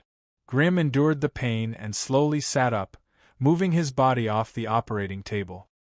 He looked down and saw that the terrifying wound on his chest had been sealed by the scorching rays, leaving behind an ugly centipede-like scar. With his physique, it would only take him half a day to completely heal such a huge wound. However, the prerequisite was that he had to eat a lot. After swaying a few times, Grimm finally managed to stand up on the floor. His body was clearly surging with overflowing power, but his body could not help but feel weak. These two contradictory feelings constantly clashed and intensified in Grimm's mind, torturing him to the point where he could not stop frowning. Grimm made a grabbing motion in the air, and pieces of magic equipment flew out from the darkness, fully equipping him once again. Since the design of the rune equipment had not been completed yet, Grimm was still wearing a light robe commonly seen by elemental wizards. Some of the more orthodox wizards liked to wear tall pointy wizard hats, but Grimm had no interest in this kind of old-fashioned clothing. With the emergence of a large number of magic equipment, powerful magic artifacts also emerged one after another. The old-fashioned wizard robes, wizard hats, and flying brooms that were only enchanted with a few spells were rarely used anymore. Only in the more traditional and conservative ancient organizations, there were still a large number of old people who refused to use new things. But Grimm didn't have this problem. He was a typical pragmatist, only considering the power and effects of any equipment, never considering whether it was new or old.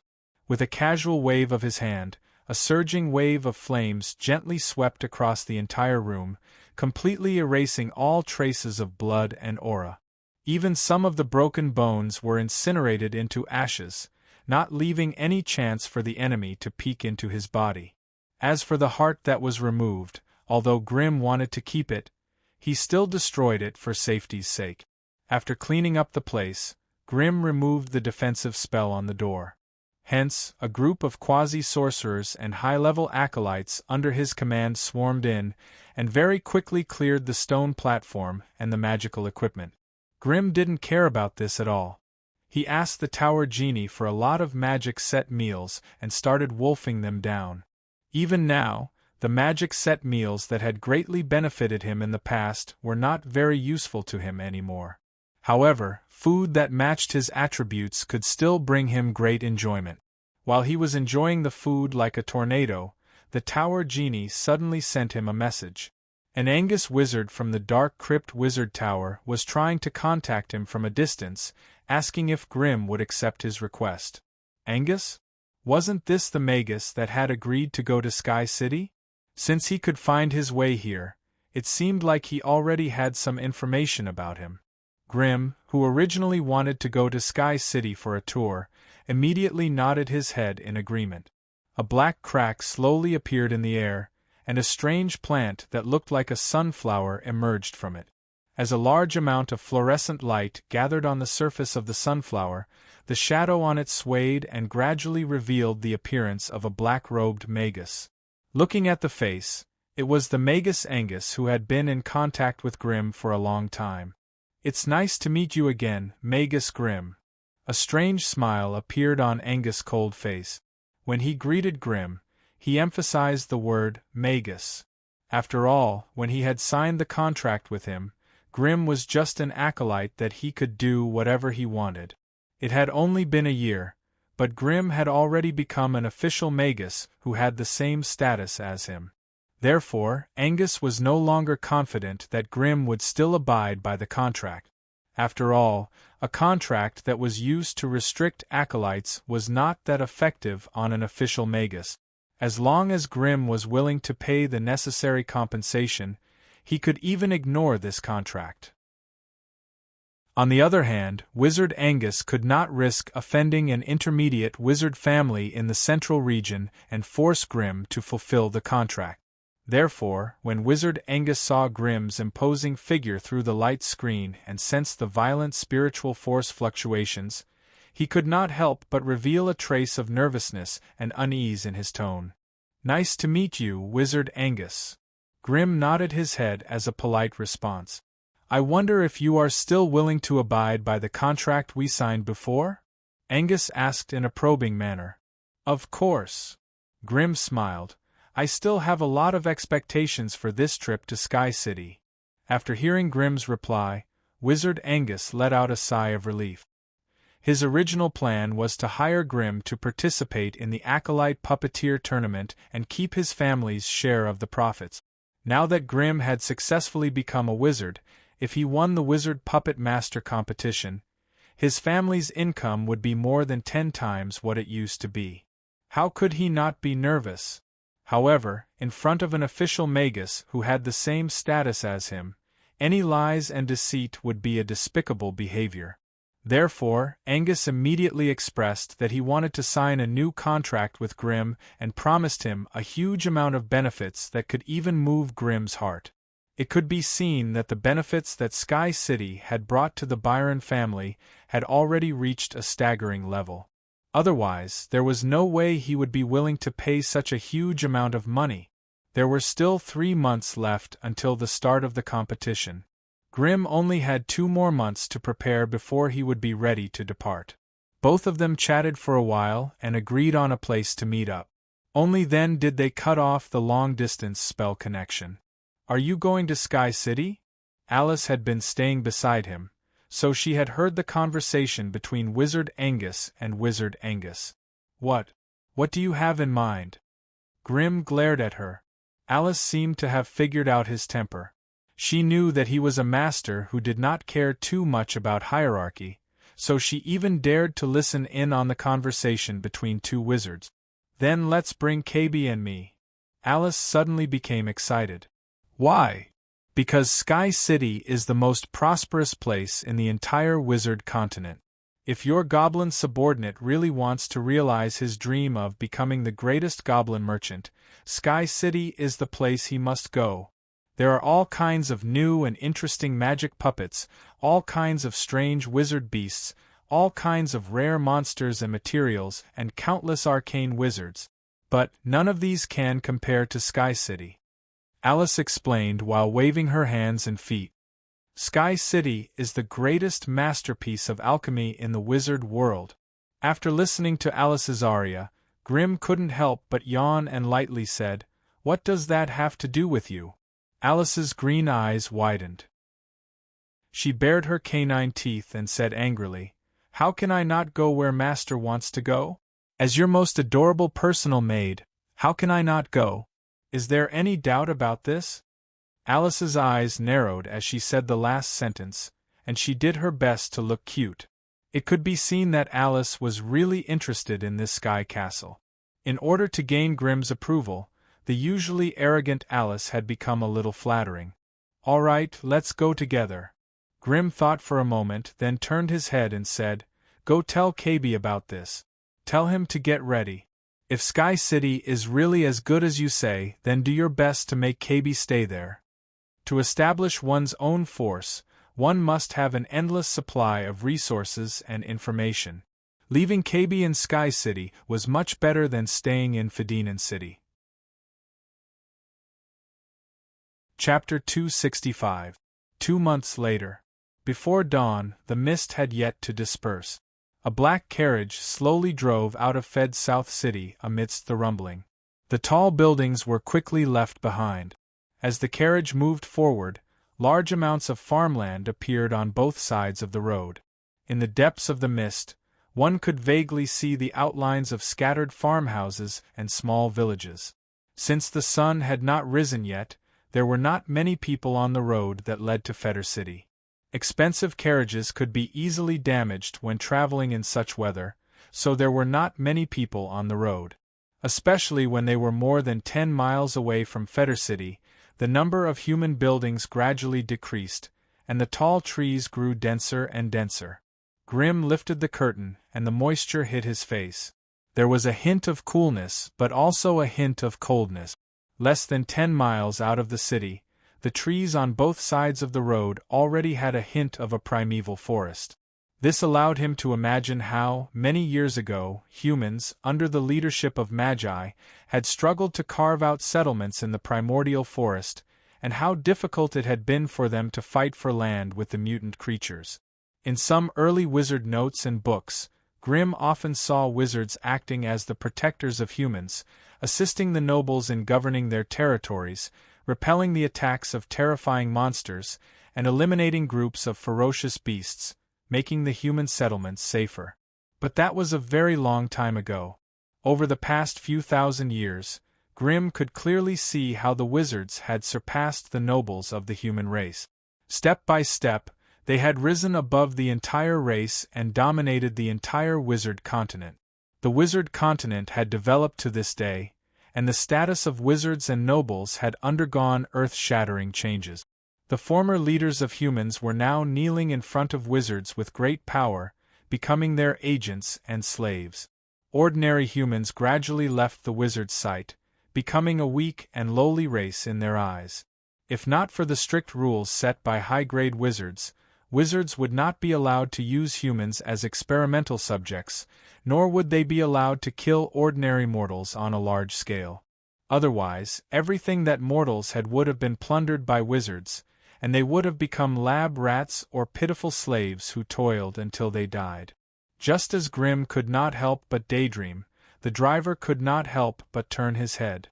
"Master, this journey may be rather long. You should rest more." The driver was a middle-aged man with a simple and honest face.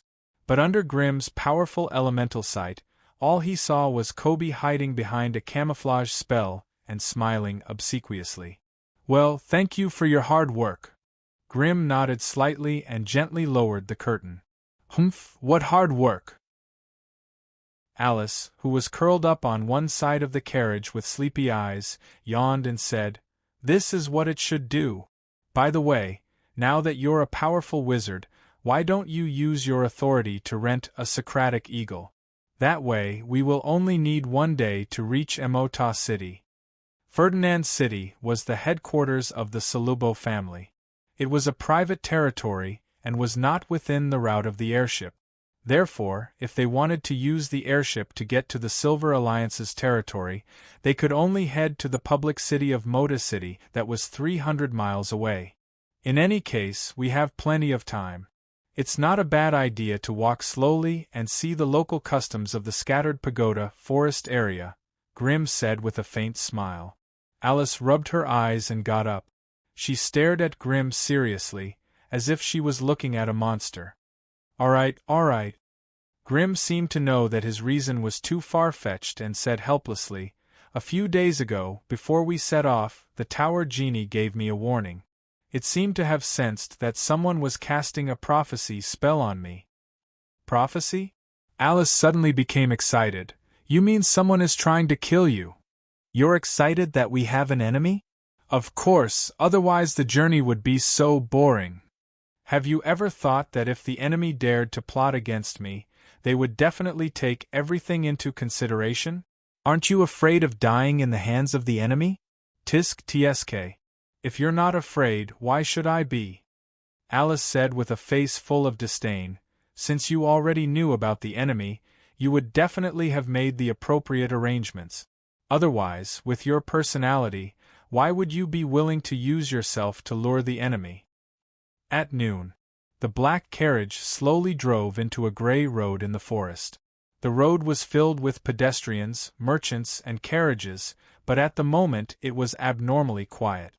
The carriages and ox carts were all stopped in place, and all the humans and ox horses that were pulling the carriages had fallen to the side and were snoring loudly. Seeing this, Goblin Cabby immediately reined in the two handsome white horses that were pulling the carriage. Before he could turn around to warn the carriage, a faint fragrance wafted into his nose. In the next second, Cabby and the two white horses that were pulling the carriage also fell to the ground. Grim opened the curtain and jumped off the carriage. He looked around at the strange scene and frowned. There was a bright red membrane floating on the surface of his tall and powerful body, and it was this membrane that prevented Grim from being attacked by the strange potion in the air. Grim's elemental vision could see clearly. As soon as he was exposed outside the carriage, the cold and humid air in the forest blew against his face, mixed with a transparent powder that hit the red membrane. There was a soft sound. Crimson flames appeared on the bright red membrane, incinerating all the powder that came at him. Inside the carriage, Alice, who was excited to watch a good show, was already snoring away on the carriage board.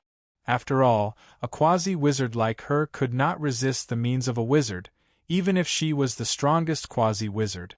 3 figures of different heights appeared on the right side of the forest.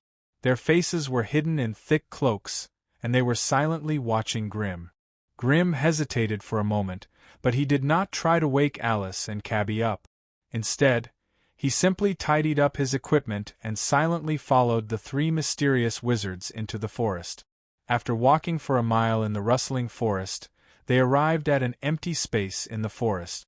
The forest here was sparse, and there was a pool about 200 meters in front of them. Looking around, other than tall trees and short, soft weeds, there was not a single person to be seen.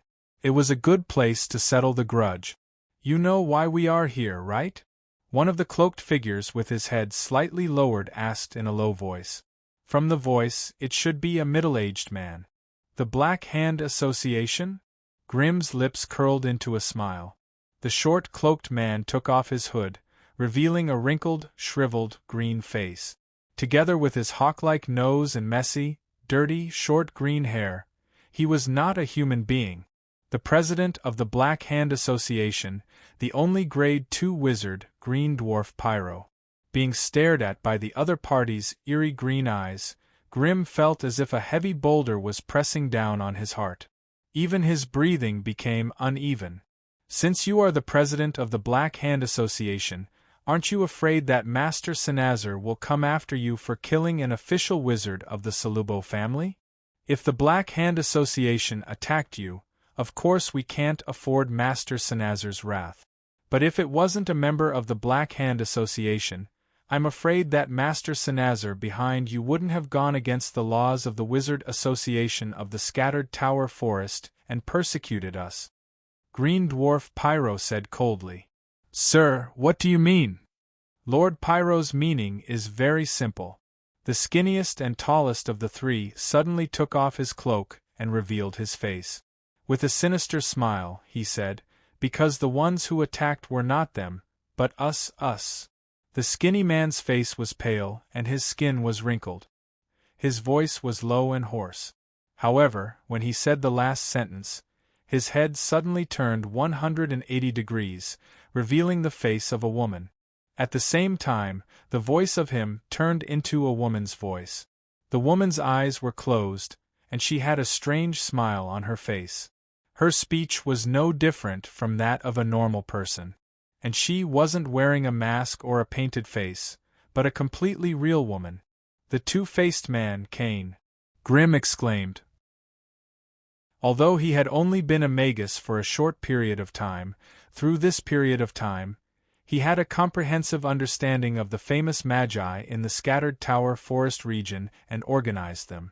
With the AI chip's high efficiency, he had a good idea of all the magi families, academies, organizations, and factions in the area, whether they were famous or not. As for two-faced man Cain, Green Dwarf Pyro did not lie. He did not belong to the Black Hand Association, but was a powerful wandering magus. Cain was born in an ordinary noble family in the central part of the continent. His twin sister and he were tested to have talent in becoming magi at a young age, so they were sent to a small magus academy to study. His experience was similar to Grimm's. They had met an extremely terrifying evil magus during their acolyte period. He and his twin sister had decent talent, and they had a special telepathic connection. As a result, they were chosen by an evil magus to do an extremely dangerous life fusion experiment. Hence, the outcome was obvious. The terrifying life fusion experiment had fused the souls of the siblings together. They shared a single body but had two faces. The two of them had two souls in one body, and they took turns using the same body. With the sudden stimulation of their soul force, the siblings unexpectedly advanced to become magi. Due to the chaotic fusion of their souls, the two of them unexpectedly broke free from the control of that magus. The two-faced Cain and Lucy, who possessed the power of two sorcerers at the same time and were also able to communicate telepathically, immediately began a massacre. In one breath, they killed all the 4 sorcerers and 27 sorcerer apprentices of the small-sized Sorcerer Academy before escaping without a trace. Due to the chaos in his soul and the distortion of his personality, two-faced man Cain had been wandering the central part of the continent, hiding from the Magus Association's disciplinary department. Most Magus families did not care about this matter, so they were unwilling to provoke such a powerful Magus.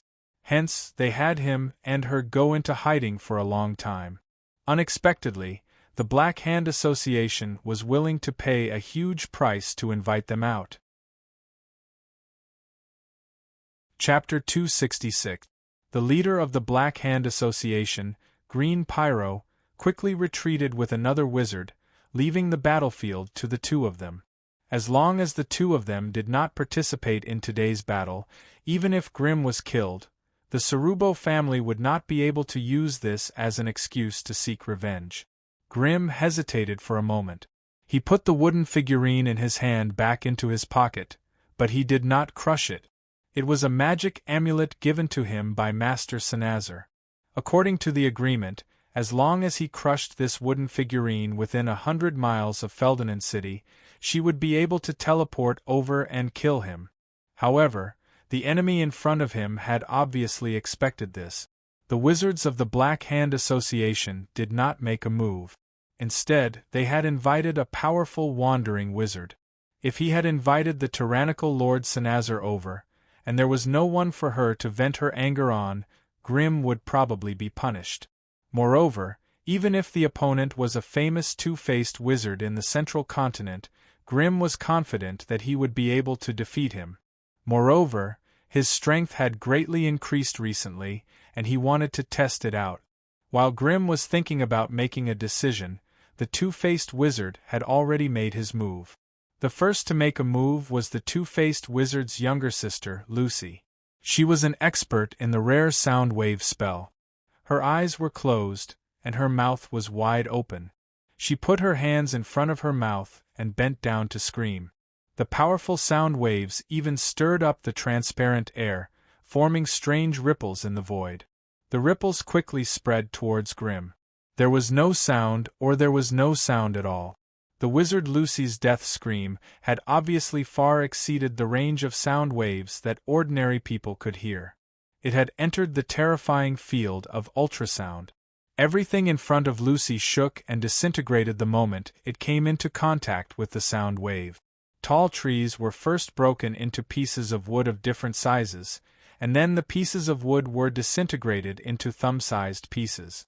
The pieces of wood were still shaking and then turned into splinters that were hard to be seen by the naked eye. The thousands of weeds on the ground trembled and were trampled by an invisible giant hand in the air, tearing them into pieces.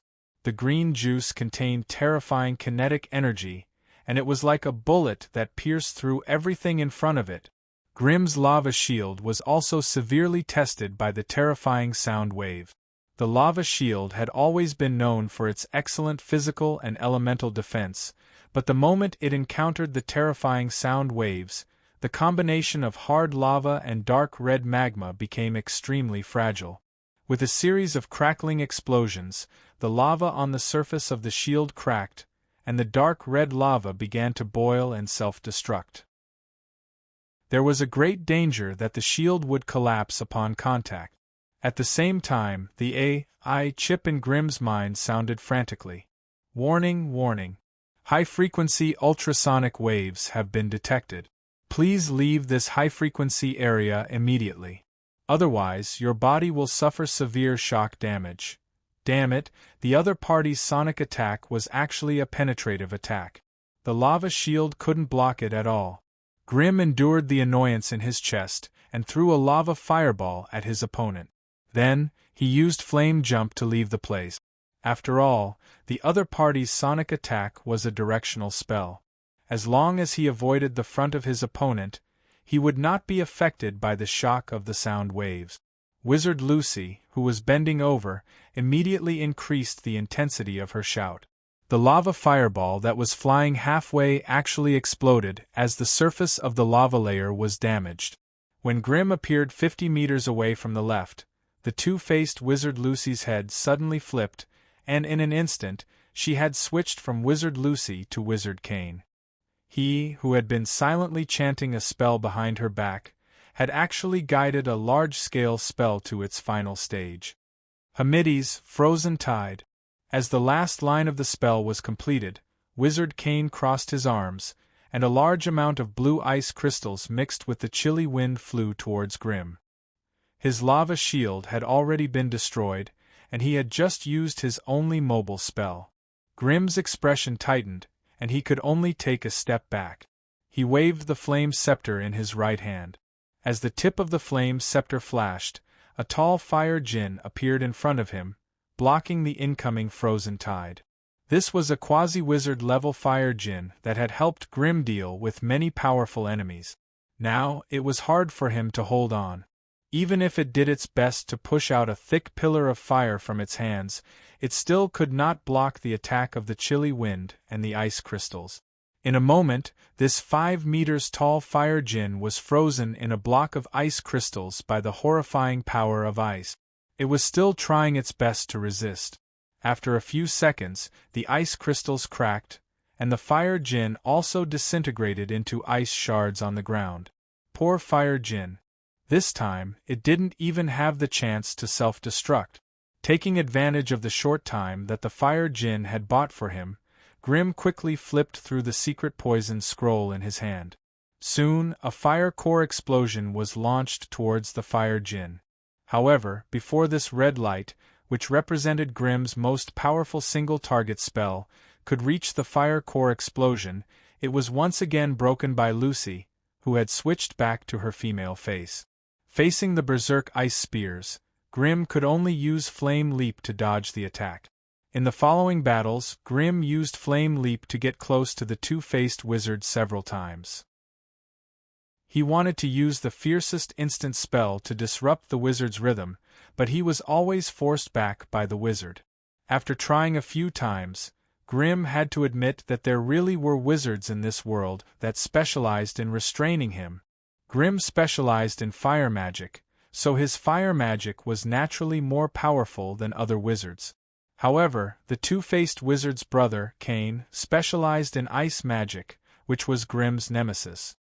His sister, Lucy, specialized in sound wave attacks, which had natural penetrative and defensive properties.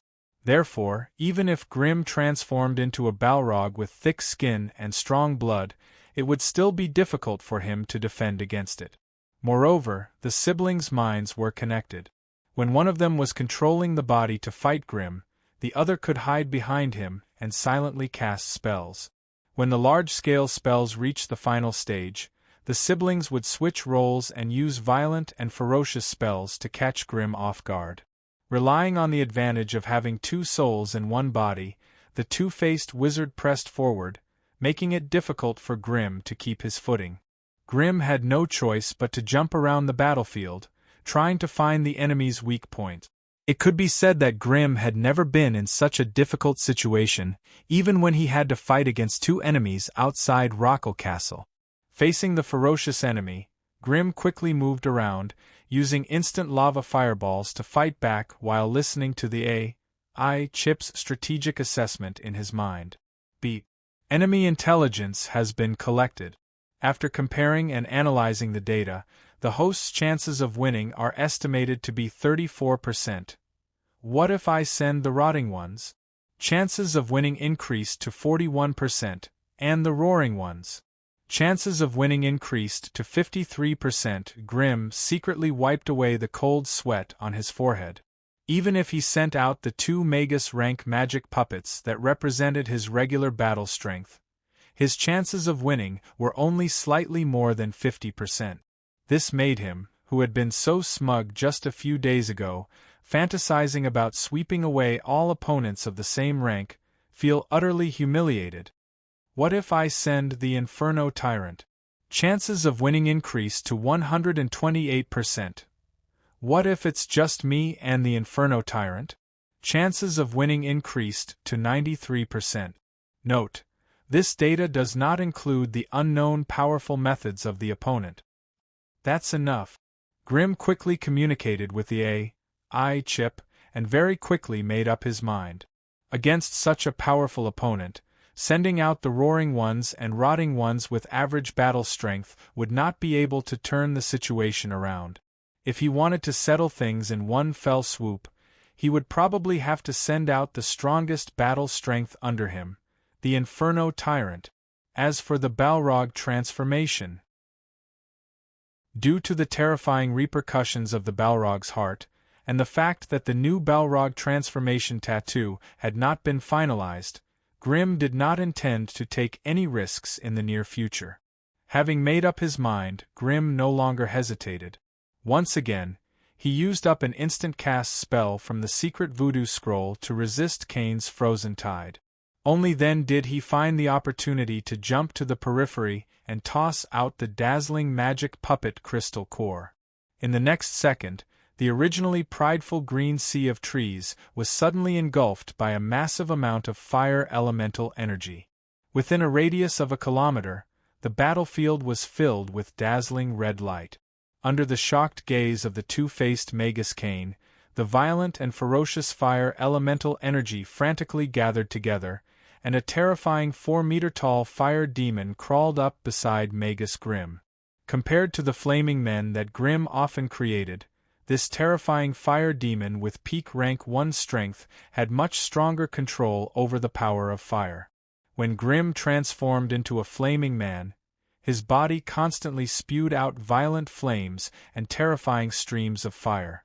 Although he looked mighty and his battle strength was astonishing, the amount of fire energy he wasted was even more shocking. However, the fire demon that walked out of the monstrous flames had dark red flames around its body. It seemed deep and restrained. Furthermore, Grim was very close to it and could clearly see its body. Not only had this terrifying fire demon tamed the tyrannical flames, but he had also condensed them into a solid substance, turning them into his own real body of flames. The muscles, bones, and internal organs that were condensed from static flames were vivid in his eyes. The dark red flames lingered on the surface of his body and burned quietly. He no longer had that uncontrollable and violent feeling of the past. This was a true Inferno Tyrant that was born from flames. When the Inferno Tyrant appeared on the battlefield, without even making a move, the few people who had been secretly observing the battlefield could not help but have serious expressions. Damn it, how could this bastard fellow have an elemental puppet of this level? Chapter 267. Damn it, do you think Kane and Lucy still have a chance? Green Dwarf Pyro asked hatefully. The black-robed wizard who had come with him took out a handful of broken bones and scattered them in front of him. He bent over to take a look, then shook his head sadly. Pyro's green eyes revealed a fierce glint. I spent so much money to hire you just to tell me this? The black-robed wizard said calmly. As a level 2 wizard, I'm sure you understand how prophecy works. The more you understand your opponent, the more you can squeeze out uncontrollable variables. This lad has been hiding in the wizard tower all this time. It's extremely difficult to get past the defense of the wizard tower and predict his fate. And I'm sure that when we were preparing for today's operation 3 months ago, Lord Kane would have had an 80% chance of winning against this lad. You mean, the enemy suddenly obtained a puppet of this level in the past 3 months? Pyro quickly calmed himself down and asked calmly. Yes. The black-robed wizard nodded. The unknown fate has already told me. His strength skyrocketed after I successfully prophesied him last time. From this, it can be seen that his luck must have fluctuated once during this period. The reason is unknown. I suspect there must be an item or person around him that can affect fate. Obviously, Green Dwarf Pyro wasn't very good at this kind of weird stuff. Although he was baffled, he understood that today's failure was inevitable. As a decisive person, he could not be bothered to wait for the result. He turned around and disappeared into the depths of the forest with this failed prophecy master. Fednan City Wizard Tower. Lady Sanazar was reclining on a soft bed, lazily watching the battle on the light screen in front of her. Although she had personally handed the wooden statue to Grimm, Sanazar obviously did not tell him that as long as he kept the statue by his side, Sanazar would not need any external media to spy on the movements within 100 meters of the statue. So when Sanazar sensed the elemental vibration from the wooden statue, she opened the water mirror and saw the scene of Grimm releasing the Inferno Tyrant to fight against the two-faced wizard. With Sanazar's level as a level 3 wizard, this kind of small fight was of course nothing. However, Sanazar's interest was piqued when he saw the powerful flame puppet running amok on the light screen. A little magus who had just advanced to rank 1 already had an elemental puppet that was close to a rank 2 magus. It seemed like this guy had some secrets that were hard for outsiders to understand. If it wasn't for Sir Sarubo not allowing me to touch him, I really wanted to bite his head open and see what was hidden inside. Sanazar, who was cruel and tyrannical by nature, could only suppress his curiosity and change into a more comfortable position. He silently watched the battle in the water mirror. The big shots in the distance might be able to look on calmly, but the few people on the battlefield were already facing the choice of life and death, victory or defeat. The two-faced sorcerer, who previously had the upper hand on the battlefield, was now in a sorry state. They agilely moved between the fireballs that were hurtling towards them like raindrops, concentrating on destroying the unavoidable lava fireballs one after another. As long as they were not hit directly by the terrifying lava fireballs, the ice crystal shield around their bodies would be able to hold on. As for the lava fireballs that exploded beside them, they were already powerless to dodge them. They could only rely on the ice crystal shield condensed from the water elemental energy to resist. The two-faced Magus Kane's body was encircled by a faint blue frost. He strolled leisurely in the waves of flames. He seemed to be leisurely, but the anxiety in his heart was at its peak. Behind him, wherever he stepped, there would be a 1-meter-wide trail of ice and frost. Any outsider who touched this frost path would be frozen on the spot by the sudden surge of cold energy. Although the freezing effect couldn't last for too long, the short pause was unavoidable. As the owner of this frost path, Kane could appear anywhere in the path at any time. This frost path would not last for too long, and would gradually melt after 5 minutes. However, this amount of time was enough for Kane to set up an airtight death field on the battlefield. Any Magus would fully explore their battle potential in the field they were good at, forming a battle style that was difficult for outsiders to imitate. However, it was obvious that Kane had kicked an iron plate today. Grimm was good at creating his own lava field, and this Kane was obviously the same. Grimm had a unique flame leap, so Kane also had his own frost path. 1 ice, 1 fire. Both sides were relatively close in terms of strength, and their battle styles were somewhat similar.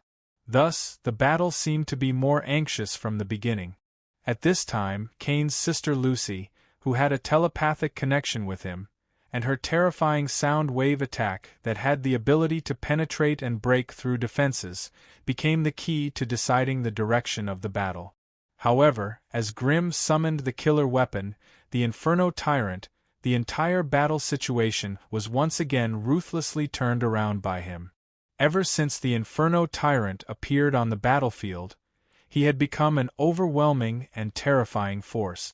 The terrifying elemental attack strength, as high as 135 degrees, made the simple lava fireballs a heavy blow that Kane and Lucy could not withstand. Lucy was responsible for defending against the first lava fireball that the Inferno Tyrant released. An ear-piercing scream and a death roar. 2 consecutive sound wave sorcery allowed Lucy to destroy this seemingly inconspicuous fireball midway. The only consequence of this was that the location where the lava fireball exploded was a little too close to Lucy. Lucy, who had her witchcraft protection eroded by the splashing lava, let out an ear-piercing scream. However, this time it was not a sound wave sorcery, but her female instincts after the intense pain. As a twin soul brother and sister, Kane's witchcraft defense and mobility were undoubtedly the best, while Lucy's was superior in terms of penetration and breaking through defenses. Thus, Kane had no choice but to drill out of his body again and replace Lucy's position, using layers of ice crystal shields to wrap his body. The injured Lucy was also able to drill into his body and begin to heal her injuries and prepare for the next spell. If the violent lava fireball just now was only a killer weapon that the Inferno Tyrant could occasionally use, then Kane, who was good at defense, might be able to hold on for a while longer. However, when he really faced the fire demon that was striding over and continuously throwing millstone-sized fireballs at him, he was horrified to realize that the other party's attack power had actually been stabilized at a terrifying 135 degrees. Ice Demon Kane gritted his teeth and forcefully withstood 3 or 4 lava fireballs before he vomited blood and spat out his lungs. While angrily cursing the perverted elemental puppet in all sorts of dialects, Ice Demon Kane absorbed the water elements in the air desperately and converted them into the power of ice that he was good at, using them to extinguish the flames that persistently burned on his robe. While doing all this, he still needed to constantly change his position and use tall trees to obstruct the other party's advance. Looking at the other party's large black and red hand that was like a ghost's claw and the terrifying body that was condensed from pure flames, Kane really did not have the guts to compete with the other party in physical combat anymore. The ice crystal shield could be summoned again if it was destroyed, and the ice barrier that was corroded and riddled with holes could be slowly mended. However, as the battle progressed, even Kane's body was now burning with 4 or 5 flames. The scorching heat made him grimace in pain, but he no longer had the energy to care about it. This was because that damned fire demon had actually started to cast area of effect spells again. In normal battles between magi, due to the existence of defensive spells, as well as the fact that magi had higher resistances, there were very few people who would cast area of effect spells that had a large area of effect and dispersed elemental energy. Even if it was occasionally cast, it was usually used to restrict the other party's area of activity. However, this damned fire demon in front of him, it could actually even cast area of effect spells that reached a terrifying 110 degrees. This made Kane so angry that he wanted to hug his head and cry bitterly. 110 degrees. Even Kane, who thought highly of himself, could only activate a single target spell that could barely reach this level. However, the sea of flames that the other party had casually thrown out was already of a higher degree than the attack power that he could only release after holding back for a long time. Left with no choice, Kane could only desperately teleport on the frost path to avoid the burning of the flames that pierced through his heart. The Inferno Tyrant might not have high intelligence, and could only passively chase after Kane and throw fireballs. However, Grimm, who had his hands free, grasped the key to the battle in time, and threw out 7 or 8 lava fireballs in one go. These lava fireballs were not used to attack Kane, but to cut off the frost path. The frost path that had been laid out on the battlefield obviously had Kane's spiritual undulations attached to it. It was by relying on their positioning that Kane was able to appear and disappear at any place on the path. Now the entire path had been blown apart by Grimm, and had been broken into pieces. Although it did not completely destroy them, it had cut off more than half of them from Kane. With this, the space that Kane could move around in became increasingly narrow. During this period of time, that Sister Lucy had also appeared once again, and the violent sonic explosion that she had triggered had even shattered one of the Inferno Tyrant's arms.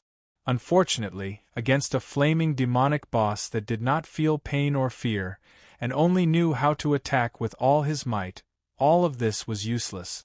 As the huge ring of fire rolled on the Inferno Tyrant's body, a new black-red arm condensed again. After losing Ice Demon Kane's densely packed ice crystal shield, Lucy was once again attacked by the terrifying flames. This time, it was not their robes that were ignited, but their bodies, hair, and flesh. At this point in the battle, this pair of sorcerer siblings were no longer hoping for victory, but for an opportunity to escape. Unfortunately, just the Inferno Tyrant alone was enough to make them run for their lives. As for their original opponent, Grimm, he had turned into a Grim Reaper and wandered around the periphery of the battlefield, carefully and seriously blocking off every single opportunity for them to escape. Finally, as the Inferno Tyrant's terrifying flaming storm engulfed the entire battlefield, Kane and Lucy's mournful screams rang out at the same time. In the next second, a human figure that was completely charred black, and whose original appearance could no longer be distinguished, staggered out of the monstrous sea of fire. At the edge of the field of fire, Grimm was already waiting there, holding the Voodoo's secret scroll. Chapter 268. 4 days later. Grimm and his party arrived at Moda City without a hitch. Moda City was the only public city within a 500-mile radius. It did not belong to any wizard family or organization, but was a public area designated by the Wizard Association of Tallinn. Before entering the city, Grimm could already see the towering public wizard tower that pierced through the clouds.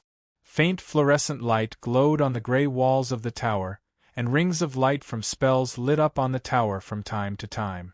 The light quickly spread to the top of the tower above the clouds. Although there were white clouds in the way, Grimm could still see some black dots rising and falling at the top of the tower. An endless fleet of carriages gathered near the city gate, and under the command of a group of black-armored guards, they were allowed to pass through in an orderly manner. There were men and women, old and young, in the crowd, and the noise was so loud that it filled the sky. Beside the rows of fully loaded carriages, Grimm's black four-wheeled carriage seemed inconspicuous. However, when the black-armored guards guarding the city gates saw this, they hurriedly cleared the crowd under the command of one of their leaders, allowing the black carriage to slowly drive through the city gates. There was no reason at all. The Cerubo family crest embedded on the side of the black carriage was the best pass. In the vast land of the wizard continent, no one had ever dared to impersonate a respected wizard. Once such a vile act was discovered, death was the lowest punishment that the impersonator could imagine. This was a magnificent and beautiful wizard city. Endless streams of people filled the streets here. Heavy carriages slowly passed by on the Bluestone Road, piled with various kinds of goods, but most of them were luxury goods such as tobacco, alcohol, oil, and tea. Grimm gently lifted the curtains, watching people of different skin colors and clothes quickly passing by in front of the window. He had a strange feeling in his heart. The people who lived on the Sorcerer continent were used to using their own methods to distinguish who they could provoke and who they couldn't. Although Grimm's carriage looked inconspicuous, the eye-catching wizard family crest at the corner of the carriage made everyone's expression change. The crowd moved aside from the carriage, and no one dared to stop the black carriage from moving forward quickly. "You and cabby settle down and book a place to stay on the floating ship," I'll pay a visit to the Magus Tower. After giving some simple instructions, Grimm jumped off the carriage and covered his face with his black hood before disappearing into the crowd. Every time they arrived in a region, the first thing they did was to visit the local Magus organization. This was actually a tradition and habit of most magi.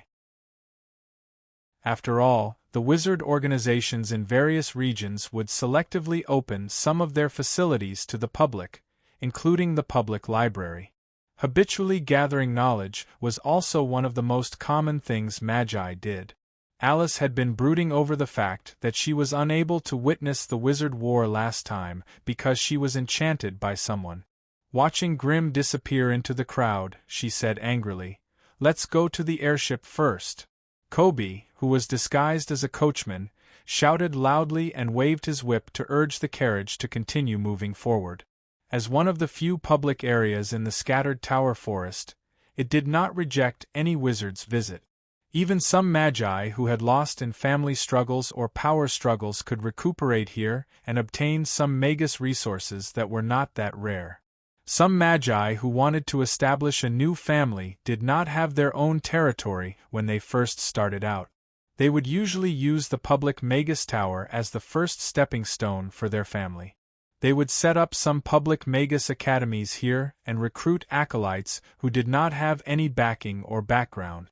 Using this method, a small organization with a few magi and a few dozen acolytes could be established in less than 100 years. What they needed to do next was to work hard to survive in the cracks between the many Magus families and organizations, and slowly expand their own territory. Any piece of land in the scattered tower forest that matured was basically already occupied by various families and organizations of various sizes. If they wanted to snatch a piece of bread from their mouths, they could only rely on war and strength. If they succeeded, they would become one of the 1,000 or so Magus families in the scattered tower forest.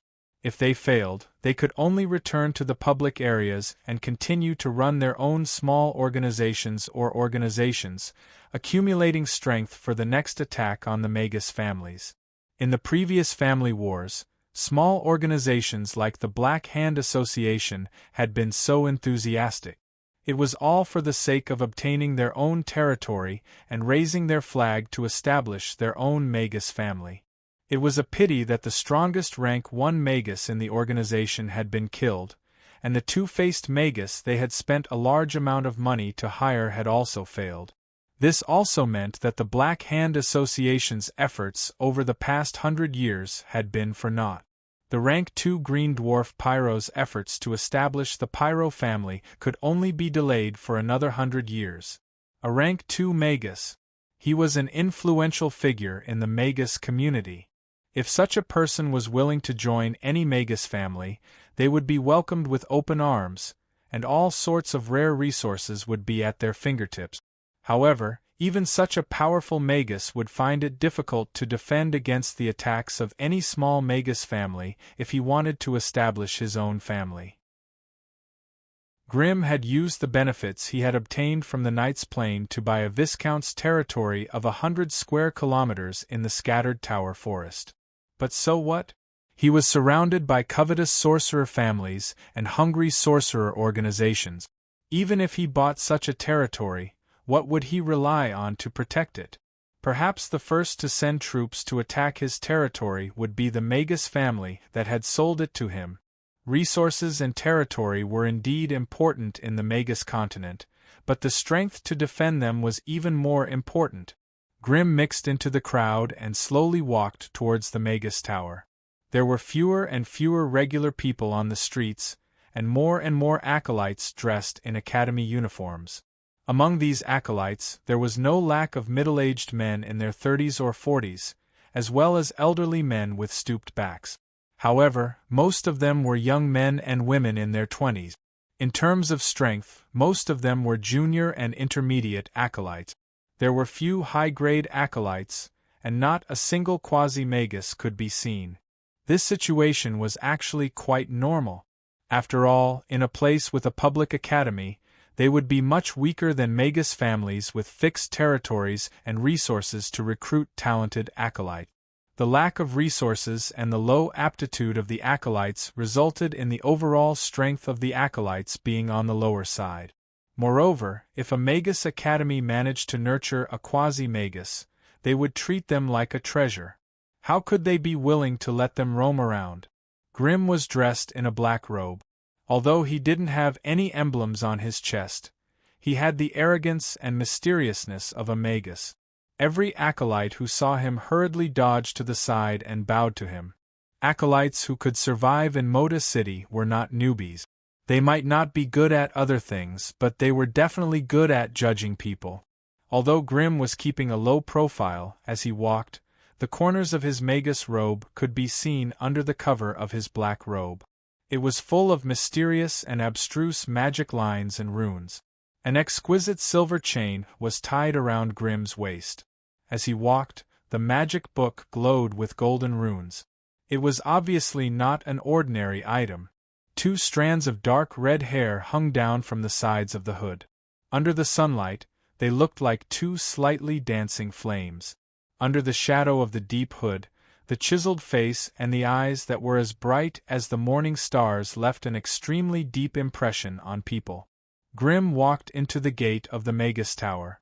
A dozen acolytes waiting by the side of the gate saw Grimm, and their eyes immediately lit up.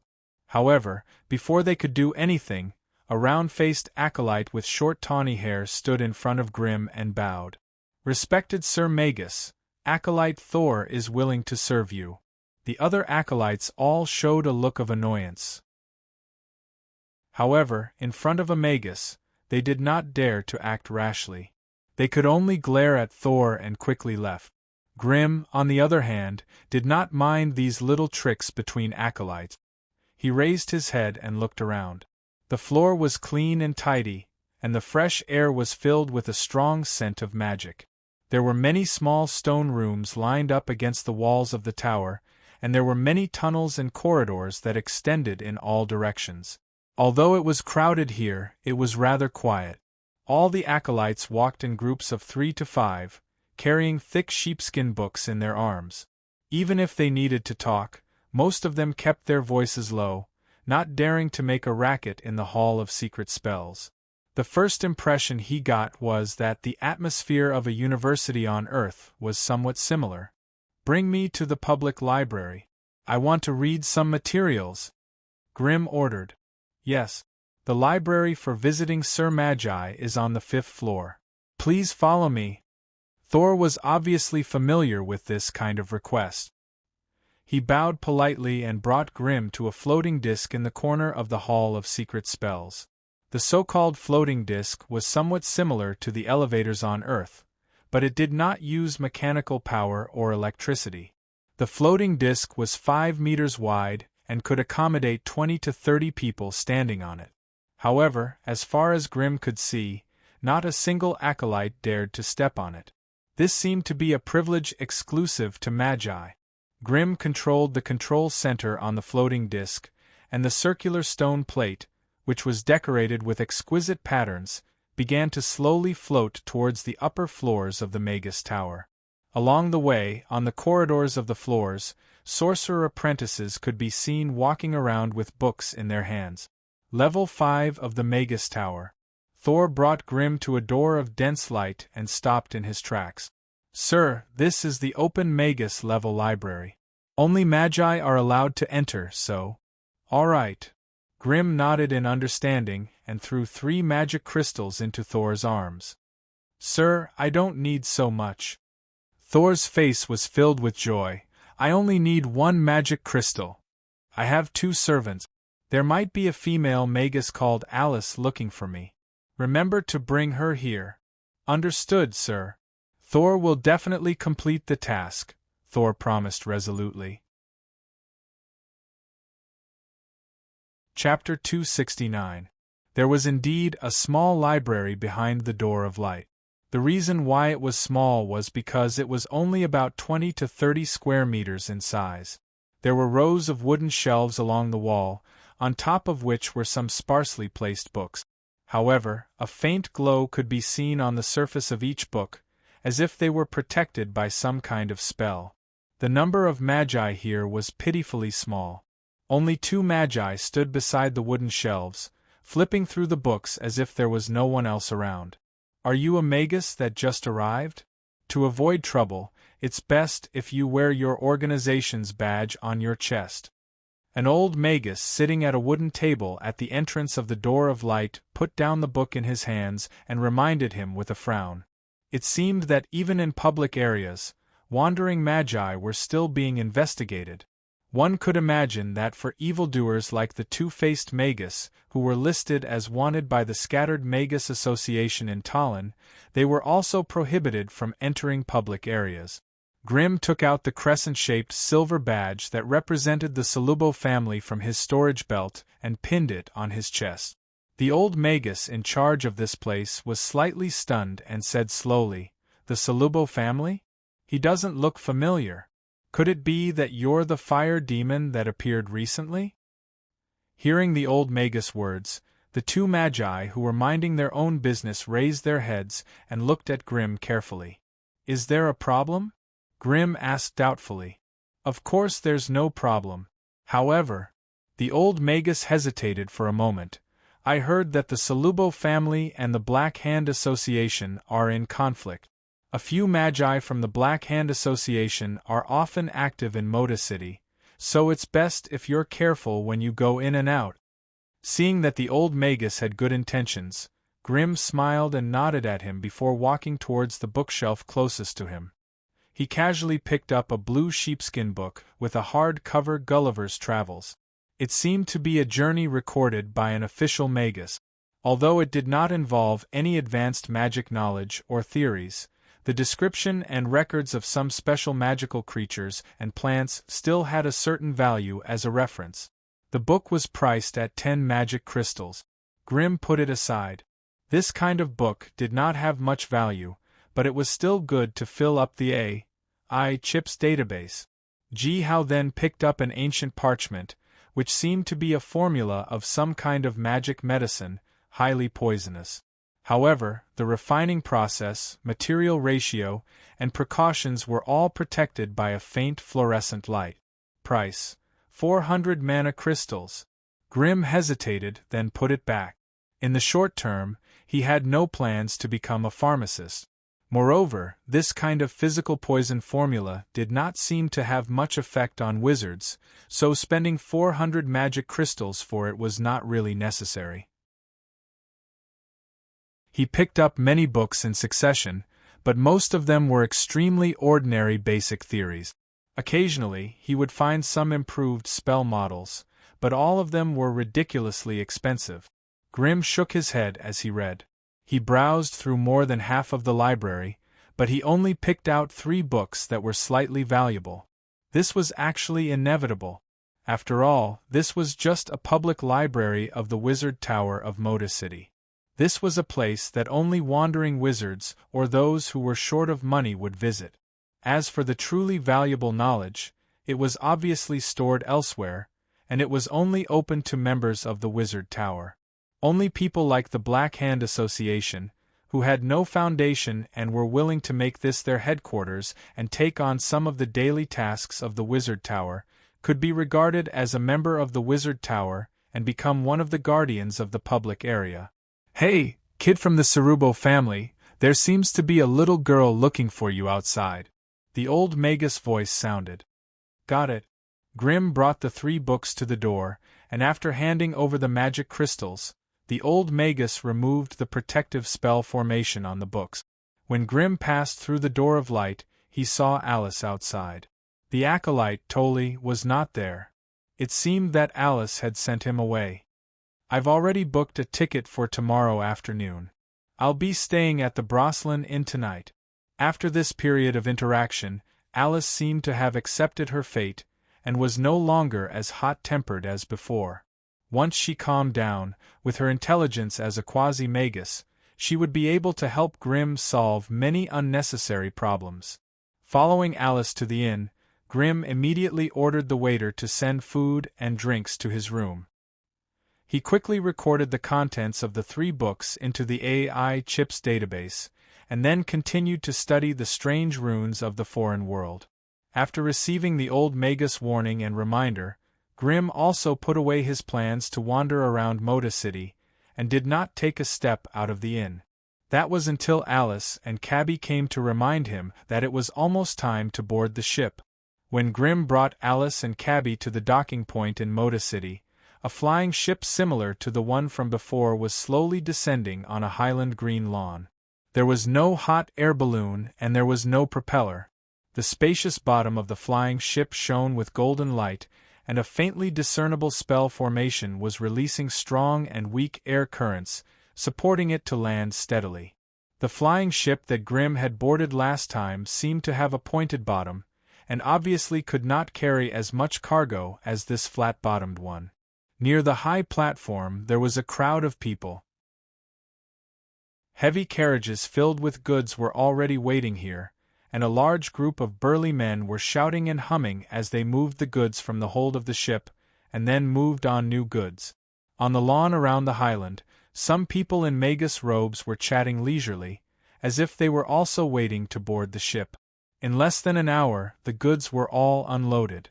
Hence, the Magi who were the passengers, as well as some people dressed like nobles, began to board the ship, and stood at the edge of the railing, waving to the people below. Shouts and cries could be heard from the lawn below the ship. Soon, as the energy waves from the spell formation at the bottom of the ship gradually increased, and under the cover of strong wind particles, the flying ship shook slightly and left the ground. Looking at the gradually ascending flying ship, 2 Magi in a wooden house in the distance looked over with fierce eyes, their eyes filled with strong resentment. "Lord, are we letting him go just like that?" A middle-aged Magus with a sharp face said hatefully. "What else can we do but let him go?" The other Magus was the leader of the Black Hand Association, Green Dwarf Pyro. "This is Moda City, and it's not our place to be in charge. That old bastard already warned me that if I dare to kill visiting Magi in Moda City, they will refuse to provide us with protection. If that happens, that poisonous loach from Surubo's family will probably want to swallow us whole. That guy called Fire Devil is quite vigilant. He actually hid in the inn and did not take a single step out, causing some of our secret plans to fail. Did he get wind of something?" The thin Magus was still indignant. "I already know that. Seems like it's also something those old bastards did. They secretly warned that kid." Pyro's eyes flashed with a vicious light. "Lord, you also have to be careful in the organization," the thin Magus said hesitantly. "I heard what? I heard that there's already an organization in contact with Fernan and Valor." Hearing this, Pyro was shocked. He had spent more than 200 years roping in the 6th grade 1 Magi in the organization.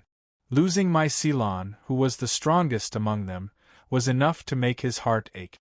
If the remaining Magi were taken away by others while the Black Hand Association's morale was down, how could the Pyro family of his dreams be realized? "What have you heard? Hurry up and tell me in detail." The 2 Magi put their heads together and began to discuss in low voices.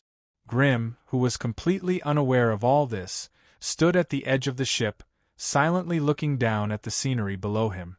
The flying ship rose higher and higher, and everything on the ground became smaller and smaller. Even the towering Magus Tower that was originally so tall that it pierced through the clouds now looked a little slimmer, like a thick cigar stuck in a big cake. Looking down from above, the area where Moda City was located revealed the grayish-white ground and colorful buildings. Around the city, there were large golden wheat fields and human villages that looked like squares. Just a little further, there was an undulating sea of green trees and a grayish-white path that looked like sheep intestines. The path that humans had opened was winding, and from time to time, it would split into even thinner paths. From afar, these grayish-white paths looked more like blood vessels that grew out of the sea of green trees. As the flying ship continued to rise, the surrounding temperature began to drop. The chilly wind whistled past, causing one to shiver uncontrollably. Of course, such a small problem would not bother a magus. A layer of faint red light appeared on Grimm's body, and he became warm again. Ever since he had chosen to specialize in fire, the other elemental particles had basically started to repel Grimm. This also meant that it would be difficult for Grimm to use his own strength to cast elemental spells of other elements, and he could only walk the path of fire to the end. Fortunately, there were magic wands in this world. A magic wand enchanted with a water-making spell could prevent Grimm from dying of thirst in the desert, and a magic wand enchanted with a flying spell could prevent him from falling to his death from the sky. If all else failed, he still had magic wands of various shapes and forms in his belt that he could use. Hence, even though he was hovering at an altitude of almost 1,000 meters, Grimm was not worried about his own safety. He quickly got used to the scenery below, and it no longer attracted Grimm's attention. Hence, he shifted his gaze to the deck of the flying ship. Chapter 270. The airship ticket was calculated by the number of people who boarded it. It was neither too high nor too low, so each person had to pay 200 magic crystals. This basically eliminated the possibility of ordinary people and low-rank acolytes taking the airship. When Grimm was an acolyte, he could get no more than 10 magic crystals per month. After deducting the basic expenses of borrowing books, renting laboratories, and purchasing magic materials, the magic crystals that could be saved were few and far between. Wanting to earn more magic crystals? The only way was to accept the apprenticeship missions issued by the Magus Association. However, such missions usually meant that one had to travel a long distance, and sometimes one had to disregard one's own safety to enter some dangerous places. Whether it was the wild grasslands, the boundless forests, or some hidden ruins, the dangers hidden in them were all fatal to acolytes. For most low-rank acolytes, 200 magic crystals was an unimaginable amount of money, and only those at the level of a prospective sorcerer could afford it. He scanned the deck. Apart from KB and Alice, the rest were all magi dressed in robes of various colors. Almost half of the magi had blurred their faces with elemental particles, and one look was enough to tell that they were unsociable fellows who did not like to be disturbed. Most of the magi who revealed their faces wore cloth robes, and their expressions were peaceful, as if they had nothing to do with the world. Grimm muttered to himself for a moment. He had also heard of this type of magi in some books that introduced them. They did not like to fight and only liked to quietly do their own research, accumulating knowledge bit by bit, and spending most of their lives in laboratories. That was why they were usually called scholar-type magi. Since Grimm had chosen to specialize in fire, it would be difficult for him to walk the path of a scholar-type magus, which was not in line with his personality. Ever since he had awakened the AI chip, Grimm had always been strengthening his own combat strength, and the purpose of researching magic was to improve his own abilities. Although he was very interested in making magic puppets, he was very clear about his true nature. Being a combat magus was his main profession, and making magic puppets was only a part-time job to support his combat strength. However, these scholar-type magi were the exact opposite. They rarely studied combat and killing technique. Instead, they regarded some auxiliary part-time jobs as their main job. As a result, countless non-combat professions such as pharmacists, enchanters, puppeteers, summoners, alchemists, and spell masters emerged one after another. These people formed a huge branch of the sorcerer community, the arcane sorcerers. This group of people shouted, "Knowledge is power." In order to distinguish themselves from those madmen who loved to fight and kill, they all put on silver robes and established a completely different wizard organization in the west of the continent, the Silver Alliance. Although their individual combat power was not strong, they relied on strange auxiliary methods and large numbers of people to push the Silver Alliance into the ranks of the Sorcerer Continent's three major sorcerer organizations. Grimm was going to visit the core city of the Silver Alliance, Sky City. It was said that all the silver-robed sorcerers had gathered their collective wisdom and combined a large amount of knowledge from other planes. After thousands of years, they had built this magnificent city, a sorcerer's city that floated in the sky. It was because of this miraculous sky city that the Silver Alliance had been able to stand tall for tens of thousands of years, becoming the holy city in the hearts of all the arcane sorcerers in the Sorcerer Continent. Every year, new sorcerers who had just advanced to become arcane sorcerers would set the Sky City as their ultimate goal of pilgrimage, and they would personally make a trip there. Many new sorcerers who went there liked the learning atmosphere and the rich professional resources there, so they simply chose to stay there. This undoubtedly strengthened the Silver Alliance's talent pool and strength from the side. In addition, the Silver Alliance's territory was full of talents. There were all kinds of potions, magic artifacts, sorcery equipment, and magic puppets. Therefore, sorcerer organizations and forces in other regions of the Sorcerer Continent could only travel tens of thousands of miles to Sky City to deal with the Silver Alliance if they wanted to obtain these top-notch resources. With all these advantages stacked together, Sky City became the Sorcerer Continent's most prosperous and lively trading capital. It was the focal point where talents, knowledge, and resources gathered. However, it was not easy to go to Sky City. Currently, the Sorcerer Continent had developed a few large regions. The Scattered Towers region was located in the middle of the continent, while the Silver Alliance's region was in the west. The distance between the two could be said to be the closest.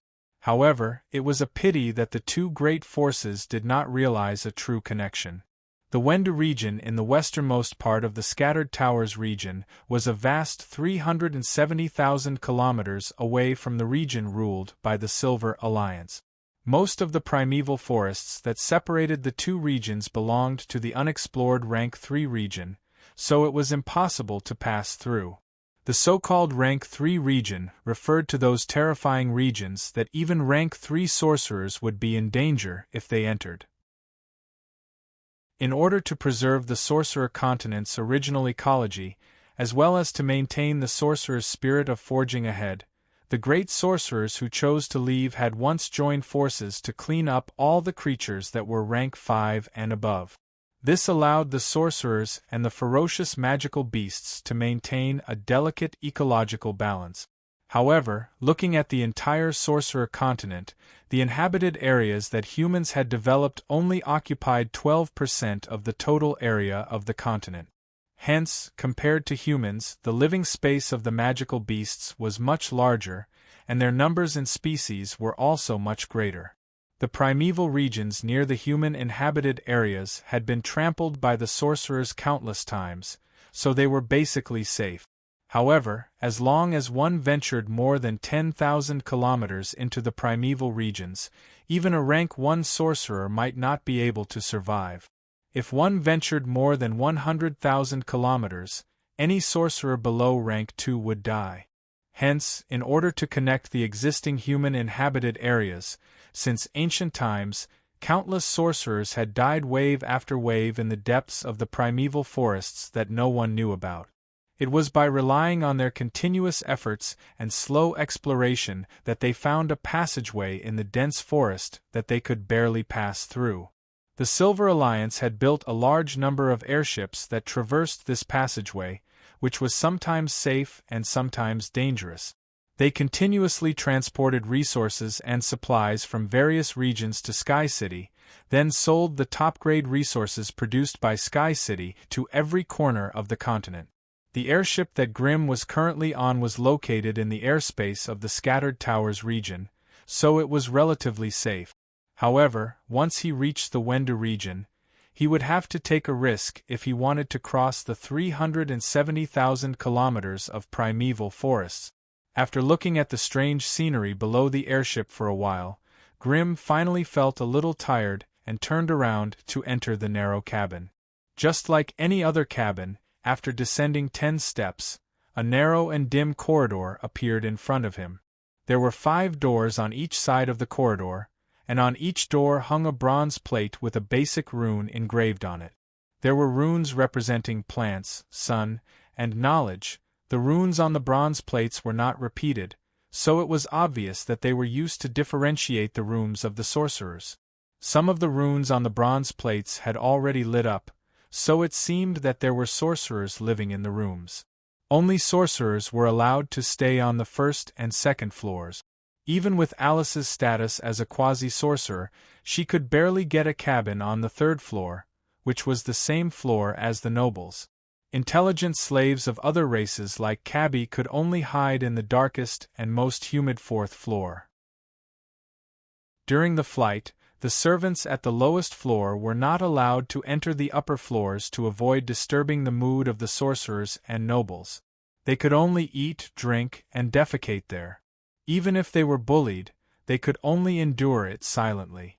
Otherwise, the sorcerers in charge of the airship's safety had the right to throw anyone who did not obey their orders off the airship. Although she already knew about this, when it was her turn to enjoy this kind of differential treatment, Alice still could not be happy. She pouted and walked to the end of the corridor with Cabby, because the stairs leading to the lower floor were there. After all, this was a world where sorcerers were respected. Even if Grimm wanted to keep the two of them by his side, it would cause other sorcerers to be unhappy. In many places, there were some privileges that only sorcerers were allowed to enjoy. This was actually an atmosphere created by the sorcerers, and no one was allowed to easily break it. Grimm randomly picked an empty room and pushed open the wooden door. Perhaps the runes on the bronze plate sensed the presence of sorcerer power and began to emit a faint fluorescent light. The so-called room was a small cabin with a wooden bed fixed at the end of the wall. The bedding on it was clean. Other than that, the only decoration in the cabin was a small table and chair made of redwood, which looked very sturdy. On the wall above the head of the bed, there was a window the size of a washbasin. It was inlaid with a colorless transparent crystal glass. Judging from the material, it should be a very hard vulcanized crystal. This kind of crystal glass might seem thin, but it would be difficult for a normal sword to cut it. Grimm did a simple inspection of the room and did not discover any hidden spell formations or special energy waves. He then closed the door and sat down on a chair. After searching in his waist pouch for a while, Grimm took out a thick sheepskin book with a black cover and golden edges. He flipped it open and read it carefully. On the bottom right corner of the book, he saw a line of small word. The soul is above the matter, and the mind is the product of the combination of matter and spirit. Kane. This was the magic notes written by Wizard Kane, one of the dual sorcerers. Mind Whisper. It had to be said that each of Grimm's fire element spells was more powerful than the last, and they had great destructive power. Although he had the upper hand against the enemy, it was difficult to get any decent loot. Chapter 271. 4 days later. After passing by 7 public cities along the way, the airship finally docked at Guat Port in the Wendu region. If he continued westward, he would have to pass through an uninhabited primeval forest. A small airship like the one he was on now would not be able to handle such a difficult task. If he wanted to smoothly reach the area ruled by the Silver Alliance, he would have to change to a more sturdy aerial fortress, the floating battleship. That was why when Grimm, Alice, and Cabby alighted from the airship, they were shocked by a terrifying ship not far away. It was a huge, jet-black battleship, more than 10 times the size of an ordinary airship. 3 tall masts were distributed in the front, middle, and back of the ship. Although there were sails on the masts, Grimm could feel that they were not driven by wind. Grimm had good eyesight. Even from half a mile away, he could clearly see many strange runes and magic lines engraved on the mast. Moreover, under the sunlight, the mast reflected a cold metallic luster, giving off a feeling of unbreakable sturdiness at first glance. There were countless portholes on the shuttle-shaped hull, but they were all covered by thick metal plates, making it impossible to see what was inside. But according to Grimm's experience in his previous life, a sturdy ship would never be able to do without cannons. That might be the firing point of this floating battleship. The only thing he did not know was what kind of war equipment was hidden inside. There was a 2-story building on the hull, but it did not look like it was used for living. Instead, it looked like a platform for wizards to cast spells and battle spells. The jet-black floating battleship was quietly parked on the high ground. From afar it looked like a terrifying steel beast, giving off a cold and powerful feeling. This was probably the floating battleship the Silver Alliance had prepared to pass through dangerous sea routes. When Grimm moved his gaze away from the floating battleship, he realized that the place where the airship landed was not a city, but an airport specially used for transporting goods and personnel. Along the edge of the forest, there were rows of large wooden houses. Countless humans and strange-looking alien laborers were moving goods in and out. Obviously, that was the warehouse of the airport. Far away from the forest, there were rows of stone houses.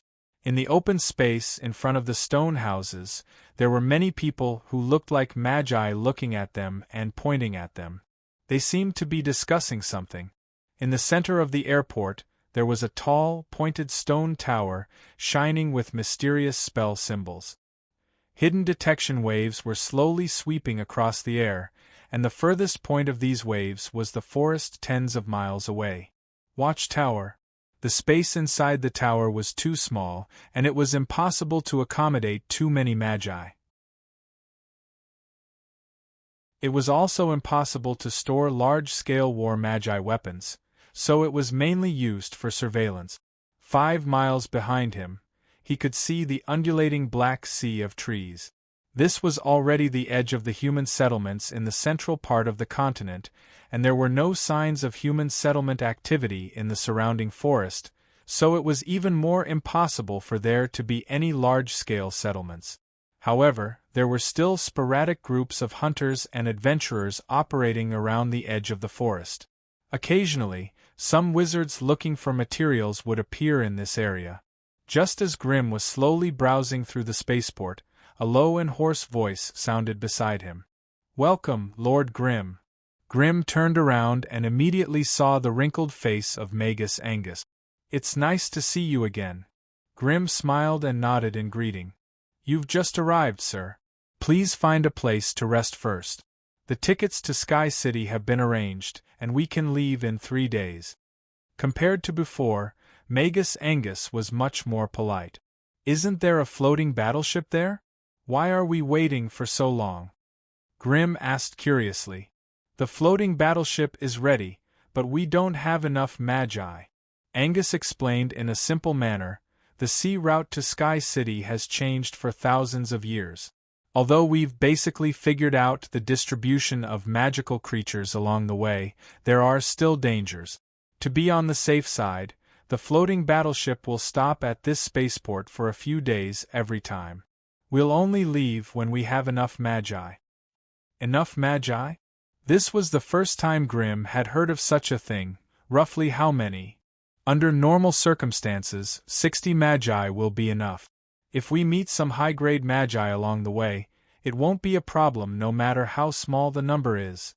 Grimm couldn't help but click his tongue after hearing this. 60 magi?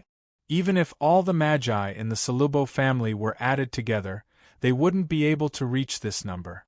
Moreover, the floating battleship needed so many magi to pass through once. From what he knew, this kind of floating battleship needed to pass through every half a month.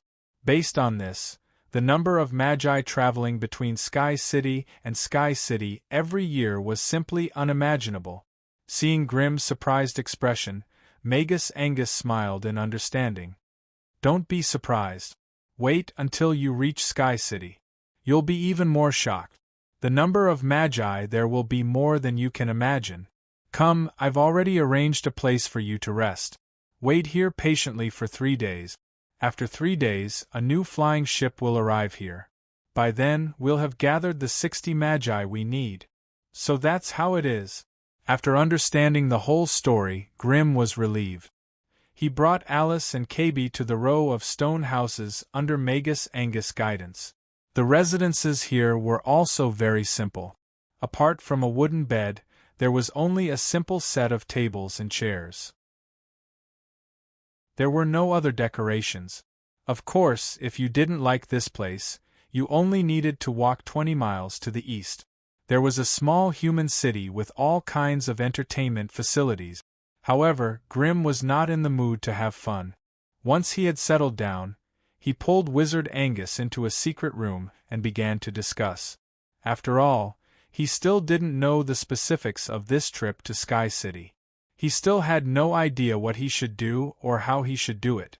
This was too passive for someone like Grimm, who liked to plan things out before making a move. If it was just to help Wizard Angus's Byron family win a small competition, he wouldn't be so worried. However, he wanted KB to stay in Sky City. The more he knew about the situation there, the higher his chances of success would be. Through Wizard Angus' endless explanation, Grimm finally understood the basic structure and rules of Sky City. He also had a basic understanding of the so-called competition. According to Wizard Angus' description, Sky City was a floating wizard city in the sky.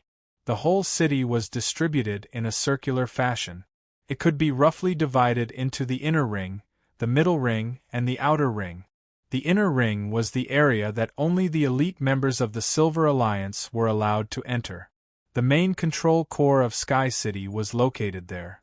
There were also the famous Prophet's Tower, Whirlpool Tower, and Obelisk, as well as the Storm Stronghold.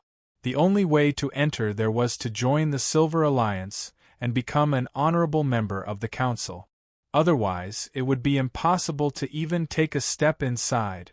As for the middle ring, it was the main activity area for normal members of the Silver Alliance and arcane wizards. Only wizards recognized by the Silver Alliance could stay there and study. As for the trade of Sky City, it was concentrated in the outer ring. Non-alliance members were also allowed to stay there and open shop. However, the qualification to open a shop would be tested once every 10 years. The way of the test was a fair and reasonable arcane competition. Esoteric competitions could be divided into many types. There were competitions between potioneers, alchemists, and puppeteers. As long as it was within the scope of esoteric sorcerers, similar competitions could be found in the Sky Castle. Apart from the shops that were opened by Sky City, the number of shops that could be sold to the public was limited. Therefore, rare goods could only be hoarded by the highest bidder. Any wizard family or organization that wanted to obtain a shop in Sky City had to win the arcane competition in order to have the right to stay here. Every existing shop had to accept challenges from outsiders during the year of the competition. Both sides would invite arcane wizards and compete fairly. The winner would stay, and the loser would have to leave Sky City. The Byron family's shop in the outer ring had a long history of more than 70 years. It was also the main way for their family to obtain a steady stream of resources from elite wizard. They could not afford to lose it so easily. This year, the Byron family's shop was challenged by a powerful family called the Greto family. As the challenged family, the Byron family had the right to choose the arcane competition. Their choice this year was undoubtedly the puppeteer competition. This was actually a trick that the higher-ups of the Silver Alliance deliberately played to increase the status of arcane wizards. Using this method, any wizard family or organization that wanted to enter Sky City could only work hard to nurture a powerful arcane wizard. If they really could not nurture one, they could simply choose to hire an arcane wizard from Sky City. In this way, the status of the arcane sorcerers also rose along with the tide. Many talented but cash-strapped arcane sorcerers could also use this opportunity to obtain sufficient resources to continue their own research. However, this also made it hard for the sorcerer families who wanted to but lacked the ability to do so. After all, in order to cultivate a qualified arcane sorcerer, regardless of whether it was an alchemist who could create magic items or sorcery equipment, or an alchemist or a puppet master, the expenses were not something a small family could afford. Chapter 272. His conversation with Wizard Angus lasted the entire night. Grimm also learned about the rules of the Puppet Master competition. It could be divided into a battle royale, which was won by quantity, and a battle royale, which was won by quality. Every puppet master had a limit to their spiritual power.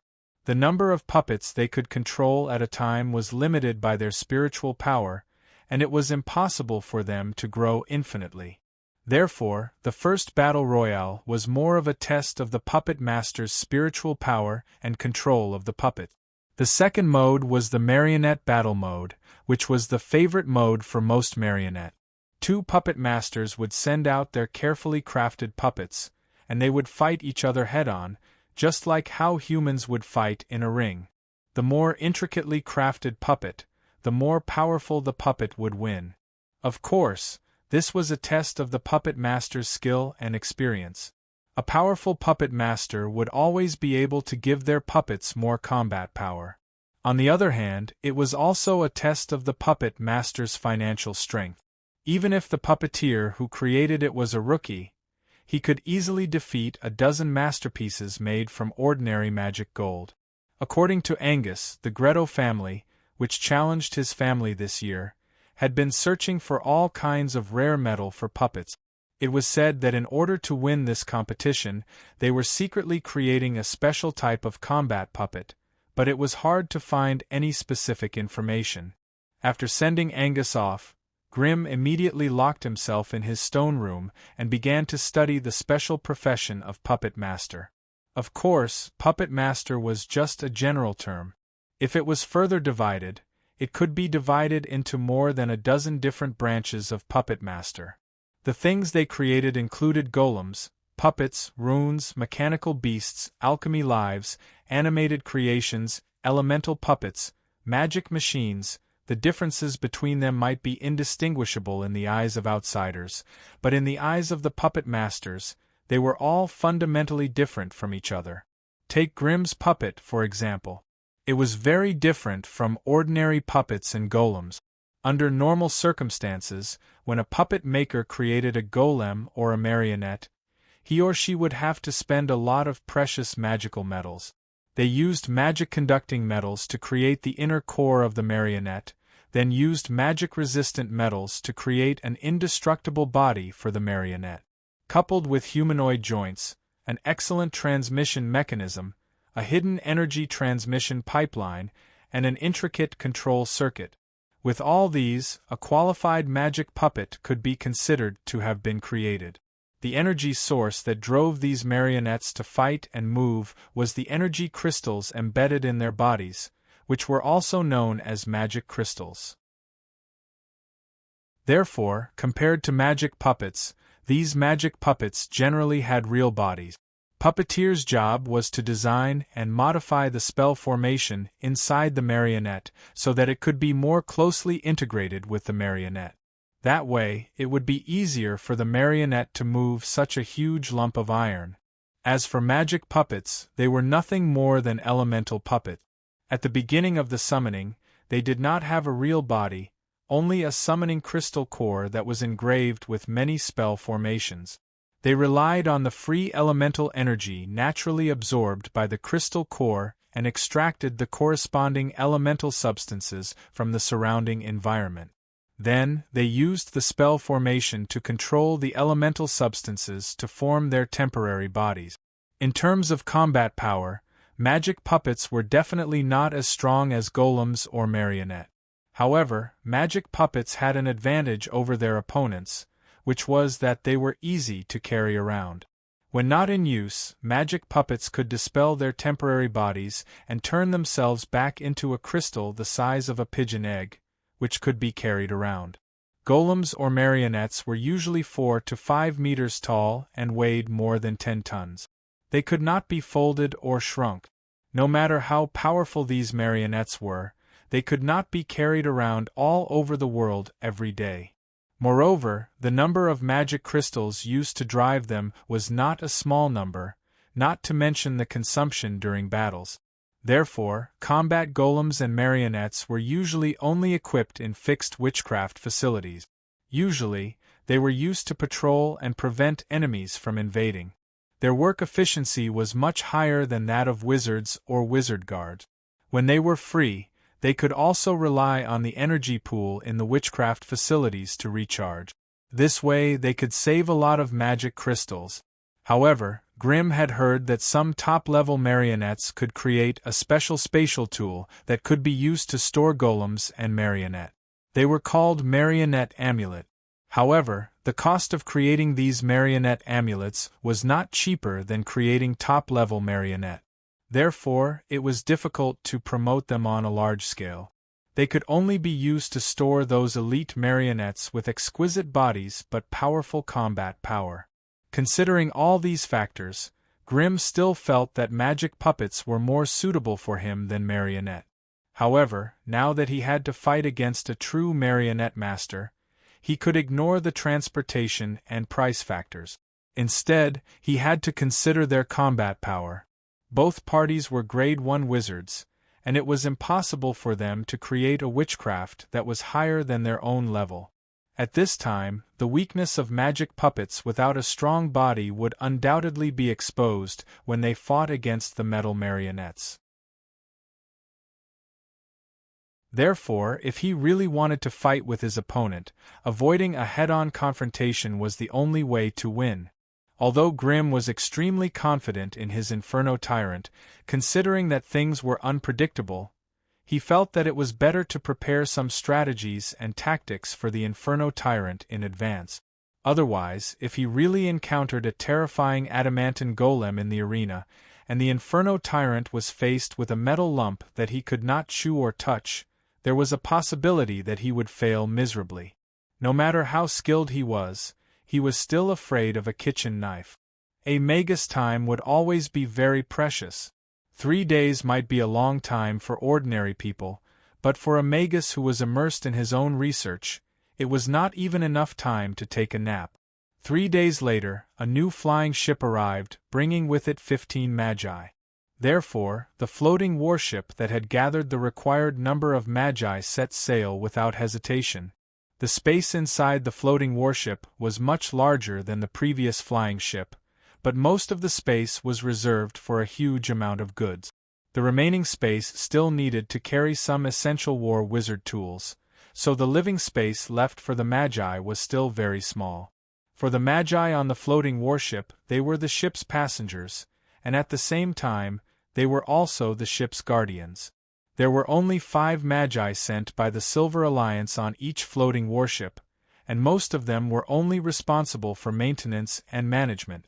If the floating warship encountered an attack from a magical creature while crossing the sea route, the magi on the ship had the duty and responsibility to kill or expel them together. This was something that every magus who boarded the ship had already signed a wizard contract in advance. If any magus refused to contribute when needed, the magi of the Silver Alliance had the right to expel them. No matter how powerful a magus was, if he was chased off the ship halfway, the fate that awaited him was practically sealed. When she understood the rules for boarding the ship, Alice muttered with dissatisfaction, "These magi of the Silver Alliance are really too calculative. Isn't this equivalent to taking the ship's fee from the foreign magi and using them as free bodyguards?" The goblin KB also nodded vigorously at the side, expressing his agreement. Grimm laughed. "This is their territory, so of course everything has to follow their rules. The two of you have to be careful too. When we reach Sky City, don't say such offensive words so casually. Otherwise, even I won't be able to save you if you provoke the silver-robed enforcers." Magus Angus curiously observed the trio from the side. A magus, a prospective magus, and a strange green goblin. It was hard to imagine how they had managed to get together with such a disparity in levels. In the world of magi, only magi of the same status were worthy of being treated as equals. Everything else was either slaves or usable humanoid resources. It was impossible for all races and classes to interact with each other on an equal footing. A magus might treat a prospective magus kindly, and show great care and concern. This meant that the prospective magus was either his disciple, or that the prospective magus was his blood relative. Apart from these, there were no other possibilities. As for why a magus would speak to a green goblin so amiably, the only possibility was that he didn't want to scare the green goblin and affect his ongoing experiments. However, the scene in front of him was clearly not within the scope of his common sense. This newly promoted wizard Grim was obviously communicating with the little girl and the green goblin in a more equal manner. In the eyes of most magi, this was a disgrace to their status. After all, Grim had just become a magus, so he might not have gotten rid of his old habits and attitude. Perhaps after a period of time, he would be able to adapt to the life of a magus and change. Wizard Angus comforted himself like this, so he did not take the initiative to correct Wizard Grim's mistake.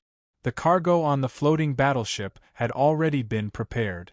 When the number of magi had reached the required number, the magi who had been waiting for a long time boarded the battleship one after another. This was the first time Grim had seen so many magi in his life. Even during the last dimensional war, when the Solubo family had sent out almost all of their forces, there were only 20 to 30 magi on the battlefield. But today these magi were wearing all kinds of robes, leather armor, and special armors. They were all gathered in front of him, and quietly boarded the floating battleship in an orderly manner. The shock brought to Grim made his mouth go dry. When you lived in a small, isolated area, the identity of a magus would allow you to enjoy a luxurious lifestyle far beyond that of a noble. In a banquet hall filled with feasting lights, you would be the ruler of many nobles, big or small, fighting to please. You would also be the target of many flirtatious ladies and beautiful girls. Drinking wine, beauties, and absolute power.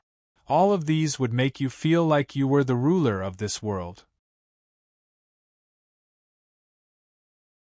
Chapter 273. The huge floating warship was like a nimble beast, slowly rising into the sky. Countless faintly discernible, mysterious magic formations emerged on the outer wall of the ship, spurting out a huge amount of wind particles, propelling the warship to streak across the sky like a fish, plunging into the undulating black forest. The moment the warship entered the primordial forest, 3 tall masts on the hull glowed with fluorescent light, working together to form a translucent barrier that enveloped the entire ship. The dazzling runes on the barrier flickered, and strange energy ripples flowed irregularly on it, as if it had some special purpose. Grim closed his eyes and sensed it. Light refraction, disguise, aura shield, spirit evasion, light refraction and disguise were used to hide the hull, while aura shield was used to prevent the life auras of the people on the ship from leaking out and attracting unnecessary trouble. Spirit evasion was a spell that could make small life forms that were too close to the warship unconsciously avoid the airspace it was in, preventing collisions that would cause the disguise spell to fail. Unfortunately, these spells were only effective against low-grade life forms or low-ranked magical beasts, and had no effect on the powerful magical beasts in the primordial forest. Of course, there were other strange runes on the translucent barrier, but Grim's knowledge of runes was limited, and he couldn't identify them one by one. Standing at the edge of the ship and looking down, he saw a reflective silver river flowing through the black sea of trees. A flock of blue birds flew slowly beneath the floating warship. They had a fiery red crown, light blue membranous wings, and a gorgeous, long tail. From the looks of it, they were mutated rocks. These rocks might look beautiful and elegant, but they were actually carnivorous birds. They were ferocious and violent by nature, and they were extremely territorial. However, no matter how ferocious the mutated rocks were, they were just ordinary birds without any elemental abilities, and posed no threat to magi. That was why when the floating warship streaked across the sky above them, the rocks didn't even notice it. The forest here seemed to be somewhat different. Grim had also looked down at the vast forest that stretched for hundreds of miles in the scattered pagoda forest. It seemed that the forest was mainly green. But now that he was here, it had turned gray for some reason. It was a kind of desolate and strange color. Ever since the airship entered the Black Grove, Grimm had sensed something special. It felt as though the energy here was somewhat chaotic and tyrannical. The entire world was filled with an oppressive mood that made one want to roar violently. Perhaps this was the original appearance of the Sorcerer Continent. The airship flew silently over the horizon, not disturbing the beasts in the Black Grove below. There were many wizards on the ship, and some of them were familiar with each other. Soon, they gathered in groups of 2 or 3 and chatted happily. Some wizards who were already talkative took the opportunity to visit and make new friends. Although they would sometimes be mercilessly rejected by the other party, most of the time, wizards were still willing to exchange information and witchcraft experiences with others. Wizard Angus brought Grimm to visit some of the wizards he was familiar with. Among them, there were many powerful wizards that were famous in the Central Continent. Grimm did not object to this at all. After all, he had lived 2 lives, so he knew very well that connections were a precious resource. Sometimes, it was even more valuable than a person's personal strength. There were both men and women among the wizards they visited. Although not all the young wizards were handsome or beautiful, none of them were too ugly. Most wizards did not care too much about their appearance compared to witches. Since they had been exposed to dangerous forbidden experiments all year round, most old wizards would more or less have some side effect. Wizard Angus brought him to visit one of the wizards. The rest of his body was still normal, but the flesh on his face had completely disappeared. Only a thin layer of wrinkled skin was left on his skull. It looked like a talking skull. Wizard Angus secretly transmitted a message to Grimm. This wizard had become like this because of a failed witchcraft experiment. If it was just a simple flesh injury, wizards had a lot of methods to restore their youth and regrow their lost flesh. However, if some witchcraft had damaged the origin of the soul, it would not be easy to recover. In comparison, these female wizards were more concerned about their appearance, body, and skin. Grimm could sense traces of witchcraft modification on their bodies and faces. Of course, only Grimm, who had the AI chip's crazy ability to collect and compare data, could analyze such minute changes in witchcraft. Most of the witches were beautiful, and their bodies were hot and voluptuous. When they chatted with the wizards, they were often the focus of attention. They did not care about the unscrupulous gazes of the wizards. Sometimes they would even take the initiative to flirt with them. It was as if they had completely treated their bodies and beauty as a resource that could be traded. This was especially true for newly advanced wizards like Grimm, who had a tall and sturdy body and was brimming with heroic spirit. He had become their target. Some hot gazes, explicit words, and debauchery were unbearable for Grimm. He already knew that after becoming a wizard, many people did not care much about the laws and customs of the secular world. They were more willing to openly show their temperament and indulge their own desires. However, such free and open love between men and women was still hard for Grimm to accept. Behind him, Alice was like a shadow. She pouted and looked angrily at the seductive witches who deliberately chose to get close to Grimm. She kept muttering to herself. Since her voice was too soft, the people around could not hear what she was muttering. Although Alice was arrogant, her talent was indeed shocking, and she had a strong confidence in becoming a wizard. However, in front of these official wizards, she did not dare to do anything too offensive. Among the group of apprentices, she was indeed terrifyingly talented. She was an outstanding future witch with unlimited potential. However, potential was only potential. Before she could convert her potential into real strength, any setback could cause this future witch of destiny to die prematurely. In the wizard continent, there were countless examples of people who did not know how to restrain themselves and were plotted against by their enemies, resulting in their death. These unlucky people who died were all people with outstanding talent. Therefore, even if it was just for the sake of her own life, Alice did not have the guts to directly provoke a group of fearsome witches. However, for some reason, when she saw a group of seductive witches, whether pure, noble, or slutty, using their seductive magic on Grimm, the anger in Alice's heart kept surging. A group of shameless old women. They only know how to shake their breasts to seduce men all day long. They were simply a disgrace to the witches.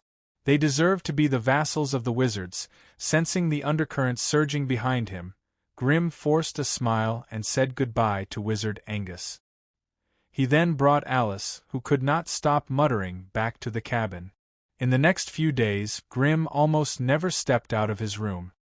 He spent day and night researching on how to fuse these foreign runes into the magic puppet crystal core.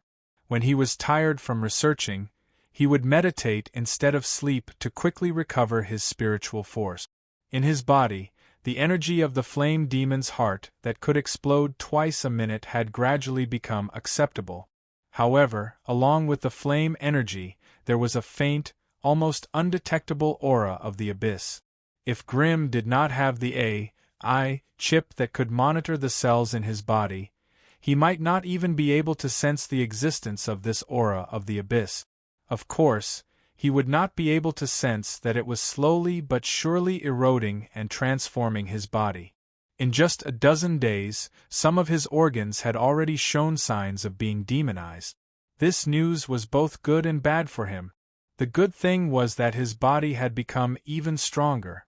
Ever since he had transplanted this rank 2 flame demon's heart, the growth of his body had almost surpassed the growth of his spiritual force.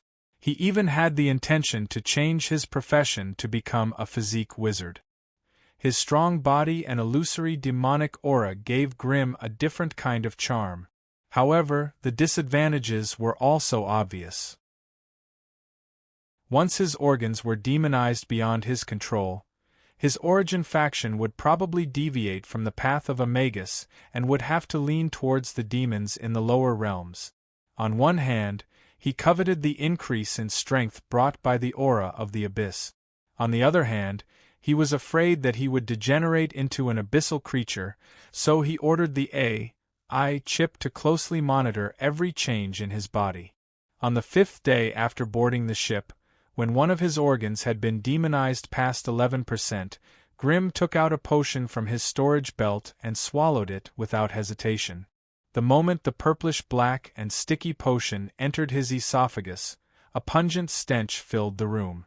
From his mouth to his stomach, an indescribably strange feeling spread, gradually spreading throughout his entire body. In reality, Grimm raised his hands and watched as strands of dark red smoke seeped out of his skin, slowly dissolving into the air. Since he knew that the flame demon's heart could harm him, Grimm had naturally prepared a potion that could slowly and continuously remove the aura of the abyss from his body. Of course, Grimm could not refine these potions, but he had traded a fist-sized sapphire for them from Felicia. Every time he drank the potion, he had to carefully control the amount of the potion so that it could remove the aura of the abyss without causing his body to deteriorate. The most direct consequence of this was that he had become a stinky person. You're tuning in to the Phoenix Knights YouTube channel. Don't forget to subscribe and join us on this journey to catch the most captivating stories.